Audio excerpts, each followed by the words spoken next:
ان کی آواز پر آ گئی تھی۔ ڈاکٹر عثمان نے ہاتھ پکڑ کر اپنے پاس بٹھا لیا تھا۔ موہت خاموش بیٹھا، کبھی ڈاکٹر احسن کو دیکھتا، کبھی ڈاکٹر عثمان کو۔ ایک اس کا حقیقی باپ تھا اور ایک وہ جس نے اسے پالا تھا۔ اسے اچانک بہت سارے رشتے ملے تھے، وہ ان کی محبتوں سے مالا مال ہو گیا تھا، پھر یکایک وہ سارے رشتے پرائے ہو گئے تھے، اور پھر اب یکایک وہ کچھ اور رشتوں سے مالا مال ہوا تھا، بھائی، باپ، بہن۔ یہ اگر آپ کے ساتھ رہنا چاہے تو مجھے کوئی اعتراض نہیں ہے ڈاکٹر احسن۔ ایک افسردہ سی مسکراہٹ ڈاکٹر عثمان کے لبوں پر نمودار ہوئی۔ نہیں بابا، موہت نے تڑپ کر ان کی طرف دیکھا، میں آپ کو چھوڑ کے نہیں جاؤں گا، میں کسی کو نہیں جانتا، میرے بابا صرف آپ ہیں۔ میں جانتا ہوں میری جان، تم صرف میرے بیٹے ہو۔ ڈاکٹر عثمان نے اپنا بایاں بازو اس کے گرد حائل کرتے ہوئے اسے اپنے ساتھ لگا لیا۔ لیکن انہوں نے بھی ایک طویل انتظار اور بار بار ٹوٹتی امید کے بعد تمہیں پایا ہے۔ چاہو تو کچھ دن ان کے پاس رہ آؤ، بہن بھائی سے مل آؤ۔ انہوں نے اپنے دائیں طرف بیٹھے ڈاکٹر احسن کی طرف دیکھا جو تھوڑا سا آگے کو جھکے، اب بھی موہت کی طرف دیکھ رہے تھے۔ ان کی آنکھوں میں وہی اشتیاق، وہی پیاس تھی۔ نہیں ڈاکٹر عثمان، میں آپ سے آپ کا بیٹا جدا نہیں کر سکتا۔ ہاں، اتنی اجازت چاہتا ہوں کہ جب یہ چھٹیاں گزار کر بولٹن آئے تو ویکینڈ ہمارے ساتھ گزار لیا کرے، اس گھر میں جہاں اس نے اب تک کی اپنی زندگی گزاری ہے۔ ابھی ہم اس گھر میں شفٹ نہیں ہوئے اور اس کا کمرہ ایسا ہی ہے جیسا اس نے چھوڑا تھا۔ اب مجھے سمجھ آیا کہ آپ کیوں اصرار کر رہے تھے کہ یہ گھر میں ہی خریدوں۔ ان کے لبوں پر مدھم سی مسکراہٹ نمودار ہوئی، اور ابھی عثمان ملک نے کچھ کہنے کے لیے منہ کھولا ہی تھا کہ عبدالرحمن ملک اپنے کمرے سے نکل کر ڈرائنگ روم میں آئے۔ سوری عثمان، میں بات لے رہا تھا، ابھی شامی نے بتایا ہے کہ تمہارے مہمان آئے ہیں۔ جی، یہ ڈاکٹر احسن ہے، ڈاکٹر عثمان نے تعارف کروایا، میرے کولیگ اور موہت کے حقیقی باپ اور موہت کے حقیقی والد۔ ملک عبدالرحمن نے ڈاکٹر احسن سے مصافحہ کرتے ہوئے اپنی حیرت کو چھپایا۔ عثمان نے ان سے موہت کے والد کا ذکر نہیں کیا تھا۔ موہت کے بے ربط گفتگو سے وہ تو یہی سمجھے تھے کہ موہت کے والدین کا علم نہیں ہے عثمان کو۔ ڈرائنگ روم میں خاموشی چھا گئی تھی، جیسے کسی کے پاس کہنے کے لیے کچھ بھی نہ رہا ہو۔ امل نے کچن سے جھانک کر دیکھا، لاؤنج خالی پڑا تھا۔ اس نے مڑ کر ٹرالی کا ایک نظر جائزہ لیا اور شفو کو لے جانے کے لیے کہا۔ ڈاکٹر احسن کو سلام کر کے وہ شفو کی مدد کے خیال سے کچن میں آ گئی تھی۔ موہت عثمان انکل عثمان کا بیٹا نہیں ہے، یہ بات تو ماجی کے سوا سبھی جانتے تھے اب، لیکن وہ ڈاکٹر احسن کا گمشدہ بیٹا ہوگا جس کا ذکر انہوں نے کیا تھا۔ یہ انکشاف اس کے لیے حیران کن تھا اور وہ اسے حشام کے ساتھ شیئر کرنا چاہتی تھی۔ اور حشام کہاں تھا؟ لاؤنج میں تو نہیں تھا، شاید اپنے کمرے میں ہو۔ وہ ڈاکٹر احسن کو سلام کر کے وہاں ٹھہرا نہیں تھا۔ آج کل وہ ایسا ہی ہو رہا تھا، بے مہر اور اجنبی سا۔ ڈاکٹر احسن بے شک عثمان انکل سے ملنے آئے تھے، لیکن یہ گھر تو اسی کا تھا نا، میزبانی کا تقاضا تھا کہ وہ وہاں کچھ دیر رکتا۔ اس بھینی ناک والی کا جادو لگتا ہے سر چڑھ کے بول رہا ہے، لیکن میں بھی نہیں پوچھوں گی جب تک خود نہیں بتائے گا، یوں تو یوں ہی صحیح۔ اور مجھے کیا ضرورت ہے اس سے کچھ شیئر کرنے کی جب وہ مجھ سے خود کچھ شیئر نہیں کر رہا۔ اس نے حشام کے کمرے میں جانے کا ارادہ منسوخ کیا اور دوپٹہ درست کرتی ہوئی لاؤنج میں آ گئی۔ ڈرائنگ روم کا دروازہ کھلا تھا اور شفو سرو کر رہی تھی۔ ایک لمحہ لاؤنج میں رکنے کے بعد وہ ڈرائنگ روم میں آئی اور عبدالرحمن ملک کے پاس بیٹھتے ہوئے موہت کی طرف شاکی نظروں سے دیکھا۔ وہ آج دوسری بار موہت سے ناراض ہو گئی تھی۔ اس نے محبت سے دستبردار ہونے اور شکریہ کی بات کر کے اس کی نظر میں اس کے خلوص اور محبت کی توہین کی تھی۔ عبدالرحمن ملک کا فون اچانک بج اٹھا تو وہ ہاتھ میں پکڑی پلیٹ ٹیبل پہ رکھ کر فون سننے کے لیے ڈرائنگ روم سے باہر نکل گئے تو ڈاکٹر عثمان نے ڈاکٹر احسن کی طرف دیکھا۔ ڈاکٹر احسن، کیا آپ کو موہت کی والدہ کے متعلق کچھ علم ہے؟ وہ کہاں ہے؟ کیا خبر موہت ان سے ملنا چاہے؟ سمرین کا میکہ تو لاہور میں ہی تھا، اپنا گھر تھا ان کا ماڈل ٹاؤن میں، اب پتہ نہیں وہ وہاں ہی ہیں یا… ہرگز نہیں، موہت کے لبوں سے نکلا، میں کبھی بھی ان سے ملنا یا انہیں دیکھنا نہیں چاہوں گا۔ سمرین؟ ڈرائنگ روم میں قدم رکھتے ہوئے عبدالرحمن نے مڑ کر لاؤنج میں آتی سمرین کی طرف دیکھا۔ سوین کا فون تھا، میں نے کہہ دیا تم سو رہی ہو، لو بات کر لو خود ہی، بہت پریشان ہو رہی تھی تمہارے لیے۔ وہ وہاں ہی کھڑے کھڑے نمبر ملانے لگے اور پھر نمبر ملا کر سمرین کی طرف بڑھایا جو ڈرائنگ روم کے کھلے دروازے میں ساکت کھڑی تھی۔ اس نے فون لینے کے لیے ہاتھ آگے نہیں بڑھایا تھا، وہ تو ڈاکٹر احسن کی طرف دیکھ رہی تھی جو بالکل سامنے بیٹھے تھوڑا سا آگے کو جھکے موہت کو دیکھ رہے تھے، اور ڈاکٹر احسن نے عین اسی لمحے موہت کے چہرے سے نظریں ہٹا کر اس طرف دیکھا۔ اس کا رنگ زرد ہو رہا تھا اور ہونٹ لرز رہے تھے۔ یہ میری بھابھی ہیں، عبد الرحمن بھائی کی وائف۔ کچھ دنوں سے ان کی طبیعت ناساز ہے اور بدقسمتی سے یہی موہت کی والدہ ہے، میری ایکس وائف۔ نہیں، ڈاکٹر عثمان کے لبوں سے نکلا تھا۔ موہت کی ماں دنیا کی کوئی عورت بھی ہوتی لیکن سمرین بھابھی نہ ہوتی۔ دل نے بے اختیار خواہش کی۔ موہت اور عمل کی آنکھوں میں بے یقینی تھی۔ سمرین نے گرنے سے بچنے کے لیے سہارے کی تلاش میں ادھر ادھر دیکھا اور لڑکھڑائی، لیکن عبد الرحمن ملک نے بے اختیار آگے بڑھ کر اسے گرنے سے پہلے سنبھال لیا۔ اس کی آنکھیں بند تھیں اور ہونٹ لرز رہے تھے۔ عمل یکدم اٹھ کر اس کے قریب آئی۔ عبد الرحمن نے اسے صوفے پر لٹاتے ہوئے بلند آواز میں حشام کو پکارا تو موہت ابھی تک بے یقینی سے سمرین کی طرف دیکھ رہا تھا۔ چونک کر اٹھا اور تیزی سے اپنے کمرے کی طرف بڑھا۔ موہت، عمل اور عثمان ملک کے لبوں سے ایک ساتھ نکلا تھا، لیکن وہ رکا نہیں اور کمرے میں چلا گیا۔ عمل ساری ناراضگی بھول کر اس کے پیچھے آئی تھی، لیکن اس نے دروازہ اندر سے لاک کر دیا تھا۔ اسے یقین نہیں آ رہا تھا اور وہ یقین نہیں کرنا چاہتا تھا۔ وہ دنیا کی سب سے عظیم ماں ہے۔ عمل کی آواز اس کے کانوں میں آئی۔ ماں کا اصل روپ اگر تم نے دیکھنا ہے موہت تو شامی کی ماما کو دیکھو۔ وہ طنزیہ انداز میں ہنسا۔ اپنے بچے کو مرنے کے لیے طوفانی رات میں پھینک دینے والی ماں، دنیا کی عظیم ماں۔ اب کہ اس کی ہنسی کی آواز پہلے سے زیادہ بلند تھی اور اس ہنسی کے ساتھ بہت سارے آنسو بھی رخساروں پر پھیل آئے تھے۔ موہت، دروازہ کھولو۔ اس کی ایسی اب نارمل ہنسی سے خوف زدہ ہو کر باہر عمل دستک دے رہی تھی اور پکار رہی تھی، لیکن وہ نہیں سن رہا تھا۔ موہت، عمل پکار رہی تھی اور اندر وہ دونوں ہاتھوں میں منہ چھپا کر رو رہا تھا، جیسے ابھی ابھی ڈاکٹر عثمان نے اسے ماما کی موت کی خبر سنائی ہو۔ اس کا دل ایسے ہی کٹ رہا تھا جیسے اس روز کٹا تھا، اور وہ ایسے ہی بلک بلک کے رو رہا تھا جیسے اس روز رویا تھا۔ اس کے لبوں سے ماما ماما نکل رہا تھا۔ باہر عمل کے ساتھ عثمان ملک اور ڈاکٹر احسن کی آوازیں بھی شامل ہو گئی تھیں، لیکن اس کے ارد گرد جیسے آوازیں مر گئی تھیں۔ اسے کچھ سنائی نہیں دے رہا تھا، بس آنسو تھے جس پر اس کا اختیار نہیں تھا اور وہ بہے چلے جا رہے تھے۔ میں جانتی ہوں میں نے غلط کیا، میرا جرم بہت بڑا ہے، میں گناہ گار ہوں، اپنے رب کی بھی اور تمہاری بھی۔ میں نے اپنے رب کی ناشکری کی اور تمہیں ٹھکرایا، پھر بھی تم سے معافی مانگنے آئی ہوں، مجھے معاف کر دو۔ وہ دونوں ہاتھ جوڑے اس کے سامنے بیٹھی تھیں اور آنسو تواتر سے ان کے رخساروں پر پھسل رہے تھے، لیکن وہ سپاٹ چہرے کے ساتھ بیٹھا تھا۔ اس پر نہ ان کے آنسوؤں کا اثر ہو رہا تھا، نہ جڑے ہاتھوں کا۔ وہ جیسے نہ سن رہا تھا نہ دیکھ رہا تھا۔ یہ عورت جو اس کے سامنے بیٹھی تھی اس کی ماں تھی۔ اس نے اسے جنم دیا تھا اور پھر مرنے کے لیے پھینک دیا تھا، اور یہ عورت وہ عورت تھی جس کا ایک بڑا اچھا امیج تھا، اور وہ بن دیکھے ہی اس عورت کا احترام کرتا تھا، بے حد، بہت زیادہ۔ اس عورت کی اپنے اب نارمل بچوں کے لیے محبتیں اور تھکاوٹیں، وہ ان سب کی قدر کرتا تھا۔ لیکن جب ڈاکٹر احسن نے کہا یہی موہت کی والدہ ہیں، اسے لگا اس کے دل میں موجود سمرین آنٹی کا بت گر کر چکنا چور ہو گیا ہو۔ اسے یقین نہیں آ رہا تھا کہ یہ وہ ماں ہے جس نے اپنے بیٹے کو اس لیے پھینک دیا تھا کہ چند جسمانی پرابلمز کی وجہ سے وہ اسے بدصورت لگا تھا، یا وہ ماں ہے جس نے اپنے شاہ ڈولے بچوں کے لیے خود کو بھلا دیا تھا، رول دیا تھا خود کو۔ اس کے اندر عجیب سی ٹوٹ پھوٹ ہونے لگی تھی۔ ابھی تو وہ پہلے دھچکوں سے بھی نہیں سنبھلا تھا کہ ایک اور دھچکا۔ وہ وہاں بیٹھ نہیں سکا تھا اور سب کے اصرار کے باوجود دروازہ نہیں کھولا تھا۔ پہلے اس کا رونا سسکیوں میں بدلا تھا، پھر سسکیاں تھمی تھیں اور پھر آنسو رکے تھے۔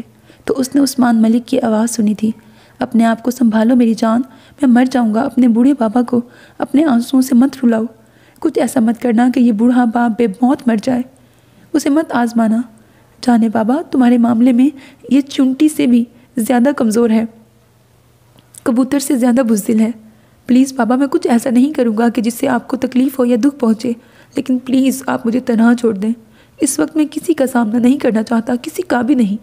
اس نے اپنے رخسار پونچھ کر دروازے کے پیچھے سے کہا تھا، اور عثمان ملک سب کو لاؤنج میں لے آئے تھے، اس لیے کہ صرف عثمان ملک تھے جو اسے سب سے زیادہ جانتے تھے اور سب سے زیادہ سمجھتے تھے۔ وہ ابھی پہلے صدمے سے نہیں سنبھلا احسن، انہوں نے ڈاکٹر احسن سے کہا تھا۔ 24 سال تک اس نے جنہیں اپنا ماں باپ سمجھا وہ اس کے ماں باپ نہیں تھے۔ اس شوق نے اسے زندگی سے دور کر دیا تھا۔ پورے 9 دن تک وہ ہسپتال رہا، نروس بریک ڈاؤن ہو گیا تھا اس کا۔ اس نے ڈاکٹر عثمان کو کہتے سنا اور ایک بار پھر گھٹنوں پر سر رکھ کر رونے لگا تھا۔ سمرین نے روتے ہوئے اپنے ہاتھ اس کے گھٹنوں پر رکھے تو وہ چونکتے ہوئے ایک قدم پیچھے ہٹا۔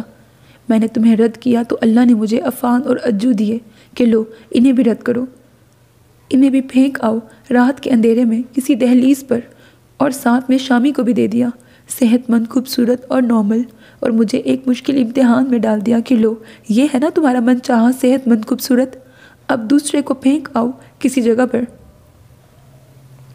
لیکن اب کی بار میں نے سوچ لیا تھا کہ مجھے ناکام نہیں ہونا، مجھے اس آزمائش پر پورا اترنا ہے۔ سمرین نے پرنم آنکھوں سے موہت کی طرف دیکھا۔ وہ اب بھی ساکت بیٹھا تھا اور اس کے چہرے پر کوئی تاثرات نہ تھے۔ پتھر، سرد مہر، ایک بار، صرف ایک بار۔ اس کے رونے میں شدت آ گئی تھی۔ مجھے معاف کر دو موہت، اپنی اس ماں کی محبت کے صدقے میں جس نے تمہیں پالا۔ اس کے پتھر چہرے کے تاثرات میں ذرا سی تبدیلی آئی۔ پلیز میری موم کا نام مت لیں، آپ جیسی شفاق عورت کے لبوں پر میری موم کا نام میں نہیں سن سکتا۔ ہاں میں شفاق تھی، میں نے اپنے بچے کو مرنے کے لیے طوفانی رات میں چھوڑ دیا، لیکن تم تو شفاق نہیں ہو، تمہیں تو رحم دل اور انسانیت سے محبت کرنے والے لوگوں نے پالا ہے۔ تم مجھے معاف کر دو، ایک بار کہہ دو تم نے مجھے معاف کیا۔ مجھے کسی پل چین نہیں ہے، تمہیں اللہ کا واسطہ موہت، مجھے انسانیت سے محبت کرنے والوں نے پالا ہے، لیکن آپ یہ کیوں بھول گئی ہیں کہ میری رگوں میں آپ جیسی ظالم، شفاق اور بے حس عورت کا خون بہتا ہے، خون بھی دوڑ رہا ہے۔ تم میرے جیسے نہیں ہو موہت، مجھے یقین ہے تمہاری رگوں میں احسن جیسے باپ کا خون بھی تو ہے، اور تم پلیز۔ موہت نے ذرا سا ہاتھ اٹھایا تھا اور پھر تیزی سے کمرے سے باہر نکل گیا۔ سمرین نے اسے جاتے دیکھا اور شکست خوردہ سی بند دروازے کو دیکھتے ہوئے اپنے آنسو پوچھنے لگی۔ وہ پھر چلا گیا۔ مجھے پتا ہے وہ مجھے کبھی معاف نہیں کرے گا، اور میں اس قابل بھی نہیں ہوں کہ وہ مجھے معاف کر دے۔ کیا کوئی اپنے قاتل کو بھی معاف کرتا ہے؟ وہ گھٹنوں پر سر رکھ کر رونے لگی، پہلے گھٹی گھٹی آواز میں، پھر ذرا بلند، اور پھر اس کی چیخیں نکلنے لگیں۔ اور کوریڈور میں ٹہلتے ہوئے عثمان ملک نے موہت کو جاتے دیکھا۔ چند قدم اس کے پیچھے آئے، لیکن وہ ادھر ادھر دیکھے بغیر لابی سے گزرتا لفٹ کی طرف بڑھ گیا تھا۔ وہ واپس کمرے میں آئے۔ بھابی پلیز خود کو سنبھالیں، میں نے آپ سے کہا تھا ابھی وہ صدمے میں ہے، ابھی اسے کچھ مت کہیں، اسے تھوڑا سنبھلنے دیں۔ لیکن وہ چلا جائے گا عثمان بھائی، وہ پھر نہیں آئے گا، میں جانتی ہوں۔ احسن نے بھی ایسا ہی کیا تھا، اس نے بھی مجھے معاف نہیں کیا تھا، اور اس نے مجھے اپنی زندگی سے نکال دیا تھا، وہ بھی ایسا ہی کرے گا۔ وہ کبھی مجھے معاف نہیں کرے گا، کبھی میری طرف نہیں دیکھے گا۔ وہ ایسا نہیں کرے گا بھابی، مجھے یقین ہے۔ عثمان ملک کے لبوں پر مدھم سے مسکراہٹ نمودار ہوئی تھی۔ وہ میرا بیٹا ہے، بہت نرم دل، بہت گداز دل، وہ بہت سارے دن آپ سے دور نہیں رہ سکے گا، وہ مجھے ماں تسلیم کر لے گا عثمان بھائی۔ سمرین نے امید بھری نظروں سے ان کی طرف دیکھا۔ اس کے تسلیم کرنے یا نہ کرنے سے کیا ہوتا ہے، آپ اس کی ماں ہیں اور آپ ہی اس کی ماں رہیں گی۔ آپ پلیز ریلیکس ہو جائیں، شامی نیچے گاڑی میں پریشان ہو رہا ہوگا۔ اور وہ کہاں ہے؟ سمرین نے اچھی طرح دوپٹے سے اپنا چہرہ صاف کیا اور کھڑی ہو گئی۔ وہ نیچے ہوگا، ہال میں، یا شاید کہیں باہر نکل گیا ہو، وہ کہہ کر مڑے، دروازہ کھولا۔ سمرین سر جھکائے ان کے پیچھے ہی باہر نکلی۔ اس روز موہت نے شام تک دروازہ نہیں کھولا تھا۔ وہ سب پریشان تھے، اس سے بات کرنا چاہتے تھے۔ صرف عثمان ملک تھے جو چاہتے تھے کہ اسے ٹائم دیں تاکہ وہ اپنے آپ کو سنبھال سکے۔ انہوں نے ڈاکٹر احسن کو سمجھا کر گیسٹ روم میں آرام کے لیے بھجوا دیا تھا، جو اس صورتحال سے ازحد پریشان ہو گئے تھے۔ شام میں جب لاؤنج میں کوئی نہیں تھا، وہ اپنا بیگ اٹھائے باہر نکلا تھا اور عثمان ملک کے کمرے میں آیا تھا، جو بے حد نڈھال سے بیک گراؤنڈ سے ٹیک لگائے، آنکھیں موندے، نیم دراز تھے۔ بابا، اس نے وہاں ہی دروازے کے پاس کھڑے کھڑے آواز دی تھی۔ عثمان ملک نے آنکھیں کھول کر اسے دیکھا اور پھر اس کے ہاتھ میں بیگ دیکھ کر یکدم سیدھے ہو کے بیٹھ گئے تھے۔ تم کہیں جا رہے ہو موہت؟ بابا، فی الحال میں یہاں نہیں رہنا چاہتا، اس گھر میں کسی ہوٹل میں جا رہا ہوں۔ میرے اندر بہت ٹوٹ پھوٹ ہو رہی ہے بابا، میں خود اپنی کیفیات سمجھ نہیں پا رہا۔ کاش ہم یہاں نہ آتے بابا۔ اس کی آنکھیں نم ہوئی تھیں۔ تو میں بھی تمہارے ساتھ چلتا ہوں بیٹا۔ عثمان ملک بیڈ سے اتر کر اس کے قریب آئے تھے۔ ہم کوشش کریں گے کہ وہ سب کچھ بھول جائیں جو ان چند ماہ میں ہوا۔ تم کہہ رہے تھے نا کہیں اور کسی اور جگہ زندگی کا آغاز کرتے ہیں، تو ٹھیک ہے، ہم ایسا ہی کریں گے۔ ابھی میرے ساتھ حویلی چلو، وہاں سے سامان لے کر دونوں باپ بیٹا نکل چلیں گے۔ انہوں نے اس کے بازو پہ ہاتھ رکھا تھا۔ تم میرے لیے دنیا کی ہر شے سے زیادہ قیمتی ہو۔ تمہاری خوشی، تمہاری مرضی میرے لیے سب سے اہم ہے۔ بابا، آپ دنیا کے سب سے اچھے باپ ہیں۔ اس نے مسکرانے کی کوشش کی تھی۔ لیکن فی الحال آپ کو یہاں ہی رہنا ہے۔ ڈاکٹر احسن آپ کے مہمان ہیں، بہت دور سے آئے ہیں۔ وہ ان کے لیے پاپا یا ڈیڈی کا لفظ استعمال نہیں کر سکا تھا۔ وہ تم سے ملنے آئے ہیں، جب تم ہی چلے جاؤ گے تو وہ یہاں رہ کے کیا کریں گے؟ مجھ سے تو مل لیا انہوں نے۔ برسوں کی تشنگی لمحوں میں ختم نہیں ہو جاتی جان، نہیں ختم ہو جاتی جانے بابا۔ انہوں نے اس کے ہاتھ سے بیگ لینا چاہا تو اس نے ہاتھ پیچھے کر لیا۔ نہیں بابا، میں اب چلتا ہوں، ہوٹل جا کر آپ کو فون کر دوں گا۔ اس کے چہرے کی ملائمت کی جگہ اس وقت سختی نے لے رکھی تھی۔ آنکھوں کا وہ نرم نرم تاثر جو دیکھنے والے کو اٹریکٹ کرتا تھا، جانے کہا تھا۔ بالکل سپاٹ، ہر جذبے سے خالی تھی اس کی آنکھیں۔ غلطیاں انسانوں سے ہی ہوتی ہیں موہت، اور انسانوں کو ہی اللہ تعالیٰ نے معاف کر دینے کا ظرف عطا کیا ہے۔ اس کے ساتھ ساتھ چلتے ہوئے عثمان ملک لاؤنج سے گزر کر سن روم تک آ رہے تھے۔ اس نے باہر جانے کے لیے دروازے کی نوب پر ہاتھ رکھتے ہوئے ان کی طرف دیکھا۔ لیکن شاید میرا ظرف اتنا بڑا نہیں ہے بابا۔ اس نے دروازہ کھول کر باہر برآمدے میں قدم رکھا۔ میں تمہارے ساتھ چلتا ہوں موہت، تمہیں ہوٹل چھوڑ کر واپس آ جاؤں گا۔ نہیں بابا پلیز۔ اس نے ملتجی نظروں سے انہیں دیکھا تھا اور پھر برآمدے کی سیڑھیاں اتر کر پورچ میں سے ہوتا ہوا گیٹ کی طرف بڑھا تھا۔ مہر علی گیٹ کے پاس ہی کرسی پہ بیٹھا تھا۔ وہ مہر علی کے کچھ پوچھنے پر نفی میں سر ہلاتا ہوا گیٹ سے باہر نکل گیا اور عثمان ملک واپس اپنے کمرے میں جانے کے بجائے وہاں ہی سن روم میں ایک صوفے پہ بیٹھ گئے تھے۔ جب انہوں نے زینی کی میت پاکستان لانے کا فیصلہ کیا تھا اور جب انہوں نے پاکستان میں ہی سیٹل ہونے کا فیصلہ کیا تھا اور ڈاکٹر احسن سے گھر فروخت کرنے کی بات کی تھی، تو کاش وہ ایسا نہ کرتے تو سب کچھ چھپا رہتا، موہت کو کبھی خبر نہ ہوتی۔ لیکن قدرت کے اپنے فیصلے ہوتے ہیں، ایسا ہی ہونا تھا۔ اللہ نے ڈاکٹر احسن کی تڑپ بھی تو ختم کرنی تھی، سمرین کو بھی احساس جرم سے نجات دینی تھی۔ اتنے سالوں سے وہ اللہ سے معافی مانگ رہی تھی، تو پھر میں کون ہوتا ہوں ایسا یہ سوچنے والا کہ ایسا نہ ہوتا تو سب ٹھیک تھا۔ تو اب بھی جو ہوگا بہتر ہوگا۔ میرے بعد میرا موہت اکیلا ہو جاتا تو اللہ نے اس کے رشتے اس سے ملا دیے۔ وہ اٹھ کر اپنے بیڈ روم میں جانا ہی چاہتے تھے کہ سمرین اپنے روم سے متحوش سی تقریباً بھاگتی ہوئی باہر آئی تھی۔ وہ چلا گیا نا، مجھے ابھی گیٹ کھلنے کی آواز آئی تھی۔ وہ ان کے پاس کھڑی پوچھ رہی تھی، بھابھی؟ عثمان ملک کھڑے ہو گئے تھے اور سمرین کے پیچھے آتے عبد الرحمن ملک نے سمرین کے بازو پر ہاتھ رکھا تھا۔ آؤ سمرین اندر چلو، تمہاری طبیعت ٹھیک نہیں ہے، تھوڑی دیر سو جاؤ۔ نہیں، میں سو گئی تو وہ چلا جائے گا۔ عبد الرحمن، خدا کے لیے اس سے کہیں مجھے معاف کر دے، میں نے بہت بڑا جرم کیا ہے۔ پھر بھی میں چاہتی ہوں کہ وہ مجھے معاف کر دے، مانتی ہوں اپنا گناہ۔ وہ پھر عثمان ملک کی طرف دیکھنے لگی۔ میں دنیا کی سب سے بری ماں ہوں بھائی، لیکن اگر آپ اسے میری سفارش کریں گے تو وہ مان جائے گا، مجھے معاف کر دے گا۔ آپ پریشان نہ ہوں بھابھی، عبد الرحمن بھائی صحیح کہہ رہے ہیں، آپ کچھ دیر آرام کر لیں، سو جائیں۔ وہ کہیں نہیں جائے گا، یہاں ہی ہے۔ عبد الرحمن ملک نرمی سے اس کا بازو پکڑے واپس جا رہے تھے اور وہ مڑ کر عثمان ملک سے کہہ رہی تھی، آپ اسے مت جانے دینا عثمان بھائی۔ لیکن وہ جا چکا تھا اور عثمان ملک اسے ڈسٹرب نہیں کرنا چاہتے تھے۔ جانتے تھے موہت کے لیے سنبھلنا آسان نہیں ہوگا، لیکن بہرحال وہ سنبھل جائے گا اور ساری حقیقت قبول کر لے گا، لیکن اس میں وقت لگے گا۔ اور سمرین چاہتی تھی وہ اسے ابھی اسی وقت معاف کر دے، ماں تسلیم کر لے، لیکن یہ ممکن نہیں تھا۔ موہت نے فون کر کے انہیں بتا دیا تھا کہ وہ کس ہوٹل میں ہے، لیکن 2 دن تک انہوں نے اسے بالکل ڈسٹرب نہیں کیا تھا۔ ہاں، صبح و شام فون پر اس کی خیریت معلوم کرتے رہے تھے۔ ڈاکٹر احسن اپنے سسرال گئے تو وہ بھی ہوٹل شفٹ ہو گئے تھے۔ موہت نے انہیں بتایا تھا کہ وہ کچھ دنوں کے لیے سعد کے پاس دبئی چلا جائے گا، یہاں رہا تو اس کا دماغ پھٹ جائے گا۔ سعد ان دنوں دبئی میں تھا، اس کے والد شارجہ سے دبئی منتقل ہو گئے تھے۔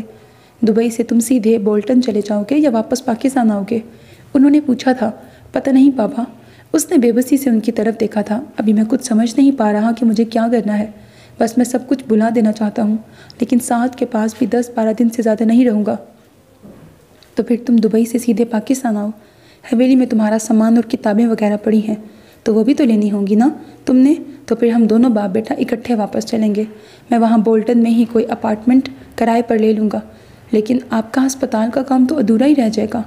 زندگی ختم ہو گئی تو تب بھی کام ادھورا ہی رہ جانا ہے بیٹا، ان کے لبوں سے نکلا تھا۔ موہت نے پریشان ہو کے انہیں دیکھا تو انہوں نے ہلکے بھلکے انداز میں کہا تھا، زندگی کا کیا بھروسہ، ابھی سانس آ رہی ہے، ابھی ختم ہو جائے۔ ویسے میں نے عبد الرحمن بھائی کو سب سمجھا دیا ہے، ہم دنیا کے لیے اتنا کرتے ہیں تو کچھ آخرت کا سامان بھی تو کرنا چاہیے نا۔ میں نے یہاں کی ساری جائیداد ہسپتال کے لیے وقف کر دی ہے، اس کی آمدنی سے ہسپتال چلتا رہے گا۔ یہ آپ نے اچھا کیا بابا۔ لمحہ بھر کے توقف کے بعد اس نے پوچھا، آپ کی جاب تو برمنگم میں تھی بابا، پھر آپ بولٹن میں کیسے رہیں گے؟ میں جاب چھوڑ کے آیا تھا اور بولٹن میں تمہارے ساتھ رہوں گا اور جاب کرنے یا نہ کرنے کا وہاں جا کر سوچوں گا۔ ایک لمحے کے لیے اس کی بجھی ہوئی بے رونق آنکھوں میں چمک نظر آئی تھی، لیکن دوسرے ہی لمحے وہ پھر سنجیدہ ہو گیا تھا۔ اس سے پہلے انہوں نے کبھی اسے اتنا سنجیدہ نہیں دیکھا تھا۔ ان کی شدید خواہش تھی کہ زندگی کے ان آخری ایام میں موہت ان کے ساتھ ہو، کم از کم چھٹیوں کے سارے دن وہ ان کے ساتھ گزارے۔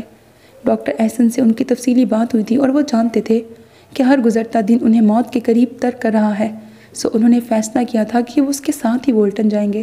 یہاں کے سارے معاملات عبد الرحمن کے حوالے کر کے وہ کچھ مطمئن سے ہو گئے تھے، اور انہوں نے عبد الرحمن سے وعدہ کیا تھا کہ وہ اب مسلسل ان سے اور ماں جی سے رابطے میں رہیں گے اور آتے جاتے رہیں گے، لیکن رہنا انہیں موہت کے ساتھ ہی تھا۔ انہوں نے سوچا تھا وہ ہولے ہولے اسے اس لمحے کے لیے تیار کریں گے جب انہیں اس کے ساتھ نہیں ہونا تھا۔ اس سلسلے میں انہوں نے ڈاکٹر احسن سے بھی تفصیلی بات کر لی تھی۔ وہ ابھی بہت صدموں سے گزرا تھا اور ان کی اچانک موت کو برداشت نہ کر پاتا۔ اس کے پاس برٹش پاسپورٹ تھا، سو بس سیٹ بک کروانی تھی اور ٹکٹ لینی تھی۔ اس نے کبھی کوئی اکیلے کام نہیں کیا تھا، وہ ہمیشہ اس کے ساتھ رہتے تھے۔ شاپنگ کرنی ہے، بکس خریدنی ہے، کپڑے جوتے، ہمیشہ انہوں نے ہی مشورہ دیا تھا۔ پھر 3 سال پہلے جب انہوں نے اسے بولٹن بھیجنے کا فیصلہ کیا تھا تو وہ بہت گھبرایا ہوا تھا، اور شروع میں تو چھوٹی چھوٹی باتوں کے لیے انہیں فون کرتا تھا۔ بابا، بلو جینز کے ساتھ کون سی شرٹ پہنوں؟ یہ بکس لے لوں؟ فلاں دوست کی طرف چلا جاؤں؟ شروع میں عثمان مشورہ دے دیتے تھے، پھر غیر محسوس طور پر خود ہی فیصلے کرنے کا کہنے لگے تھے۔ وہ شاپنگ بھی کرنے لگا تھا، اکیلا بھی رہنے لگا تھا، پھر بھی کوئی بڑا فیصلہ کرتے ہوئے گھبراتا تھا، جیسے ہوٹل چھوڑ کر اپارٹمنٹ لینا وغیرہ۔ بابا، یہاں کسی ٹریول ایجنسی کا نمبر وغیرہ ہے آپ کے پاس؟ اس نے جھجکتے ہوئے پوچھا تھا۔ تم آن لائن بکنگ کیوں نہیں کروا لیتے؟ انہوں نے اسے مشورہ دیا تھا۔ پھر بکنگ کروانے کے بعد وہ نیچے ہال میں آئے تو انہیں سمرین ملی تھی، اور سمرین کو دیکھ کر وہ خود بھی حیران رہ گئے تھے، اور موہت سمرین کو دیکھ کر تیزی سے واپس اپنے کمرے میں چلا گیا تھا۔ وہ اپنی سوچوں میں گم سمرین کے ساتھ ساتھ چلتے ہوئے ہوٹل کی پارکنگ تک آئے تھے۔ السلام علیکم چاچو۔ حشام نے جو گاڑی سے ٹیک لگائے کھڑا تھا انہیں سلام کیا تو وہ چونکے۔ اس کی شیو ہلکی ہلکی بڑی ہوئی تھی اور آنکھوں میں سرخی تھی۔ ان کا پورا خاندان اس صورتحال سے متاثر ہوا تھا، کاش وہ یہاں نہ آتے۔ ایک بار پھر انہوں نے سوچا اور حشام کے کندھے پہ ہاتھ رکھا۔ تمہیں پتہ تو ہے وہ اس وقت بہت اپسیٹ ہے، تمہیں بھابھی کو یہاں نہیں لانا چاہیے تھا۔ سمرین نے انہیں بتایا تھا کہ حشام نے ادھر سے گزرتے ہوئے موہت کو اس ہوٹل میں جاتے دیکھا تھا، اور پھر ریسیپشن سے اس نے معلوم کیا تھا کہ وہ کس روم میں ٹھہرا ہوا ہے۔ ماما بھی بہت بے چین تھیں، بہت اپسیٹ تھیں۔ آپ اس سے کہیں وہ ماما کو معاف کر دے۔ حشام کی آواز میں لرزش تھی۔ سب ٹھیک ہو جائے گا میری جان، اسے تھوڑا وقت دو۔ انہوں نے اس کے کندھے تھپتھپائے۔ اس نے صرف سر ہلایا تھا۔ اس انکشاف نے اسے بھی ہلا کے رکھ دیا تھا۔ اس کی ماما سمرین عبد الرحمن، جنہیں عمل دنیا کی سب سے عظیم ماں، سب سے اچھی ماں کہتی تھی، ان کے متعلق ایک کیسا ہولناک انکشاف ہوا تھا۔ نہیں، اسے یقین نہیں آیا تھا۔ ماما ایسا نہیں کر سکتی، ضرور ڈاکٹر احسن کو کوئی غلط فہمی ہوئی ہے۔ میری ماما اتنی شفاق تو نہیں ہو سکتی۔ آنسو اس کی آنکھوں میں بھر گئے تھے۔ یہ سچ ہے، عبد الرحمن ملک نے اسے بتایا تھا۔ مجھ سے پہلے سمرین کی شادی کسی ڈاکٹر احسن سے ہوئی تھی۔ یہ بات میں جانتا تھا کہ وہ طلاق یافتہ ہے، لیکن اسے طلاق کیوں ہوئی تھی، کس لیے، میں نے کبھی تجسس نہیں کیا، نہ کبھی سمرین سے اس طلاق کی وجہ پوچھی تھی۔ اور کتنی ہی دیر وہ ساکت بیٹھا رہا تھا۔ اس کے اندر بھی کچھ ٹوٹا تھا، کرچیاں بکھری تھیں، لیکن وہ ماما سے نفرت نہیں کر سکتا تھا۔ وہ ایک غلطی تھی جو ان سے بہت پہلے ماضی میں ہوئی تھی۔ اس ایک غلطی کی وجہ سے وہ ان کی عمر بھر کی ریاست کو نظر انداز نہیں کر سکتا تھا۔ اور کچھ دیر بعد ہی اپنے اندر کی ٹوٹ پھوٹ کو بلائے وہ ان کے پاس بیٹھا، ان کے ہاتھ سہلا رہا تھا، ان کے آنسو پوچھ رہا تھا، اور آج موہت کو اس ہوٹل میں جاتے دیکھ کر وہ انہیں یہاں لے آیا تھا کہ اس سے سمرین کی بے قراری اور تڑپنا دیکھا نہیں جا رہا تھا۔ اوکے بیٹا، انشاءاللہ کل ملاقات ہوتی ہے، اپنے ڈیڈی کو بتا دینا۔ اس نے چونک کر ان کی طرف دیکھا۔ ڈیڈی تو میڈم نیلوفر کی طرف چلے گئے ہیں، جب آئے تو بتا دوں گا۔ اس کی بے حد خوبصورت آنکھوں سے جھلکتی اداسی جیسے مزید گہری ہوئی تھی۔ اس نے سمرین کا ہاتھ پکڑ کر اسے فرنٹ سیٹ پہ بٹھا دیا اور خود چکر کاٹ کر ڈرائیونگ سیٹ پہ بیٹھتے ہوئے عثمان ملک کو دیکھا۔ خدا حافظ کہہ کے سمرین کی طرف دیکھا۔ ماما آپ ٹھیک ہے نا؟ سمرین نے سر ہلایا۔ اس نے گاڑی پارکنگ سے باہر نکالی۔ تم مجھ سے ناراض تو نہیں ہونا؟ سمرین کی سوالیہ نظریں اس کی طرف اٹھی۔ نہیں، میں آپ سے ناراض نہیں ہو سکتا۔ تمہارے ڈیڈی تو مجھ سے ناراض ہو گئے ہیں، نفرت کرنے لگے ہیں مجھ سے۔ وہ نچلا ہونٹ دانتوں تلے دبا گئی تھی۔ آپ ایسا مت سوچیں۔ اس نے ذرا سا رخ موڑ کر سمرین کی طرف دیکھا۔ وہ پھر نیلوفر کی طرف چلے گئے ہیں۔ آنسو اس کی آنکھوں میں چپکے۔ وہ ان کی بیوی ہیں، ان کا بھی حق ہے ڈیڈی پر۔ اس کا لہجہ سمجھانے والا تھا، لیکن اب وہ اس کے پاس ہی رہیں گے، واپس نہیں آئیں گے۔ وہ بھی موہت کی طرح مجھے ظالم اور سفاک سمجھتے ہوں گے، لیکن میں نے ان کے ساتھ کوئی ظلم نہیں کیا، ان کے بچوں کے لیے اپنا آپ رول دیا۔ میں ایسی نہیں تھی شامی، ظالم اور سفاک، لیکن اس رات میں اسے مارنا نہیں چاہتی تھی، میں تو بس اسے دیکھنا نہیں چاہتی تھی، چھپانا چاہتی تھی سبین سے، ممی سے۔ وہ رونے لگی۔ پلیز ماما مت روئے، بھول جائیں سب، حشام نے تسلی دی۔ کیسے بھولوں شامی، نہیں بھول سکتی، پہلے بھی نہیں بھولتا تھا۔ سوتے میں اس کے رونے کی آوازیں کانوں میں آتی تھیں، اور اب اسے دیکھ کر وہ بالکل تمہارے جیسا ہے حشام، ہے نا؟ عمل بھی کہتی ہے وہ تمہارے جیسا ہے۔ اور عمل؟ ہاں، اس نے تم سے کچھ کہا کہ میں ایک ظالم عورت ہوں، میں اچھی ماں نہیں ہوں؟ کیسی بے بسی، تڑپ اور درد تھا زمرین کے لہجے میں۔ نہیں، اس نے ایکسیلیٹر پر دباؤ بڑھایا۔ عمل نے کچھ نہیں کہا، کچھ بھی نہیں، لیکن بے یقینی اس کی آنکھوں میں بھی تھی۔ وہ ماما سے نفرت نہیں کر سکتی تھی، وہ کسی سے بھی نفرت نہیں کر سکتی تھی۔ عجیب لڑکی ہے یہ عمل بھی۔ اس کے لبوں پر مدھم سی مسکراہٹ نمودار ہو کر معدوم ہو گئی۔ وہ کیسے اپنی چھوٹی سے چھوٹی بات اس سے کرتی تھی، اپنی ہر خوشی، ہر پریشانی اسے بتانے کے لیے بھاگتی تھی، لیکن اب وہ اس کے پاس نہیں آئی تھی۔ حالانکہ وہ کتنی اپسیٹ تھی، پہلے موہت کی طبیعت خراب ہونے کی وجہ سے، پھر ماما کی وجہ سے، اور اب موہت کے اس گھر سے چلے جانے کی وجہ سے، لیکن اس نے اس سے کچھ بھی شیئر نہیں کیا تھا۔ وہ یقیناً اس سے ناراض تھی، بچپن سے اب تک وہ اس کا خیال رکھتا آیا تھا، تو کیا وہ خود غرض تھا؟ اگر وہ موہت سے محبت کرتی ہے، اس سے شادی کرنا چاہتی ہے، تو اس کا حق ہے جس سے چاہے محبت کرے، جسے چاہے اسے اپنی زندگی کا رفیق چنے۔ مجھے تو اس کی خوشی میں خوش ہونا چاہیے۔ محبت تو بے غرض ہوتی ہے، خالص محبت تو دل کشادہ اور سخی کرتی ہے۔ پھر میرا دل کشادہ کیوں نہیں ہوا؟ موہت کوئی غیر تو نہیں، بھائی ہے میرا، وہ بھائی جس کے ساتھ زیادتی ہو گئی ماما سے۔ پہلی بار اس نے موہت کو اپنا بھائی تسلیم کیا۔ میں ماما کو گھر چھوڑ کر عمل کی طرف جاؤں گا اور اسے منا لوں گا، اور وہ جانتا تھا کہ وہ کیسے مانے گی۔ ہمیشہ جب وہ ناراض ہوتی تھی تو وہ اس کے پاس کوئی نہ کوئی ایسی بات ضرور ہوتی تھی کہ وہ فوراً مان جاتی تھی، اور آج بھی اس کے پاس ترک کا ایک ایسا ہی پتہ تھا۔ اس نے ایکسیلیٹر پر دباؤ مزید بڑھایا اور کچھ ہی دیر بعد وہ ملک ہاؤس کے سامنے تھا۔ شفو کو سمرین کے متعلق ہدایت دے کر اور اجو کا پوچھ کر وہ سمرین کو جلدی آنے کا کہہ کر عمل کے گھر جانے کے لیے گھر سے نکل آیا۔ وہ موہت کو دیکھنے کمرے میں پہنچے تو موہت کمرے میں نہیں تھا۔ وہ کمرہ لاک کر کے نیچے آئے، ریسیپشن پر معلوم کیا، اس نے کوئی پیغام نہیں چھوڑا تھا، البتہ وہاں کھڑے ایک ویٹر سے انہیں پتہ چلا کہ اس نے ٹیکسی والے کو سمندر پر چلنے کے لیے کہا تھا۔ ویٹر کسی کام سے باہر گیا تھا تو اس نے دیکھا تھا؟ نہیں، ان کا دل دھک سے رہ گیا۔ نہیں، اسے سمندر سے خوف آتا تھا بچپن سے ہی۔ نہیں، انہوں نے زیر لب پھر کہا، وہ ایسا نہیں کر سکتا، وہ ایسا سوچ بھی نہیں سکتا، اس نے مجھ سے وعدہ کیا تھا وہ ایسی کوئی حرکت نہیں کرے گا۔ ان کا دل تیزی سے دھڑک رہا تھا اور وہ کاؤنٹر کے پاس ساکت کھڑے تھے۔ یا اللہ، میرے بچے کو اپنے حفظ و امان میں رکھنا۔ انہوں نے اپنا فون نکال کر اس کا نمبر ملایا، لیکن وہ فون نہیں اٹھا رہا تھا۔ کئی بار نمبر ملانے کے بعد جیسے وہ تھک کر وہاں ہی ایک کرسی پر گر سے گئے تھے۔ موہت، فون اٹھا لو بیٹا، میں مر جاؤں گا اگر تمہیں کچھ ہو گیا تو۔ دل ہی دل میں کہتے ہوئے وہ گھبرا کر اٹھ کھڑے ہوئے۔ مجھے خود جانا چاہیے، لیکن وہاں کیسے تلاش کروں گا، پتہ نہیں کہاں ہوگا۔ انہوں نے ایک بار پھر نمبر ملایا، تب ہی وہ انہیں ہال میں داخل ہوتا دکھائی دیا۔ موہت، وہ بے تابی سے اس کی طرف بڑھے۔ کہاں چلے گئے تھے میری جان؟ اسے دیکھ کر جیسے ان کی جان میں جان آئی تھی۔ بہت دل گھبرا رہا تھا بابا، سوچا کہیں دور کسی پرسکون جگہ جا کے کچھ وقت گزار لوں، لیکن پھر راستے سے ہی پلٹ آیا۔ اس نے تھکے تھکے انداز میں کہا، تو بتا کر جاتے موہت، کیسے کیسے وہم ستا رہے تھے مجھے۔ ان کی آواز میں آنسوؤں کی نمی تھی۔ سوری بابا، ہم کتنا بھی بھاگیں اپنا آپ تو ساتھ ہی ہوتا ہے نا، خود سے بھاگ کر کہاں جا سکتے ہیں؟ اللہ اپنی مصلحتوں کو خود ہی سمجھتا ہے میری جان، کیا خبر اسی میں کچھ بہتری ہو؟ انہوں نے اس کے کندھے پہ ہاتھ رکھا۔ کیا بہتری ہوگی بابا؟ اس کے لہجے میں تلخی تھی۔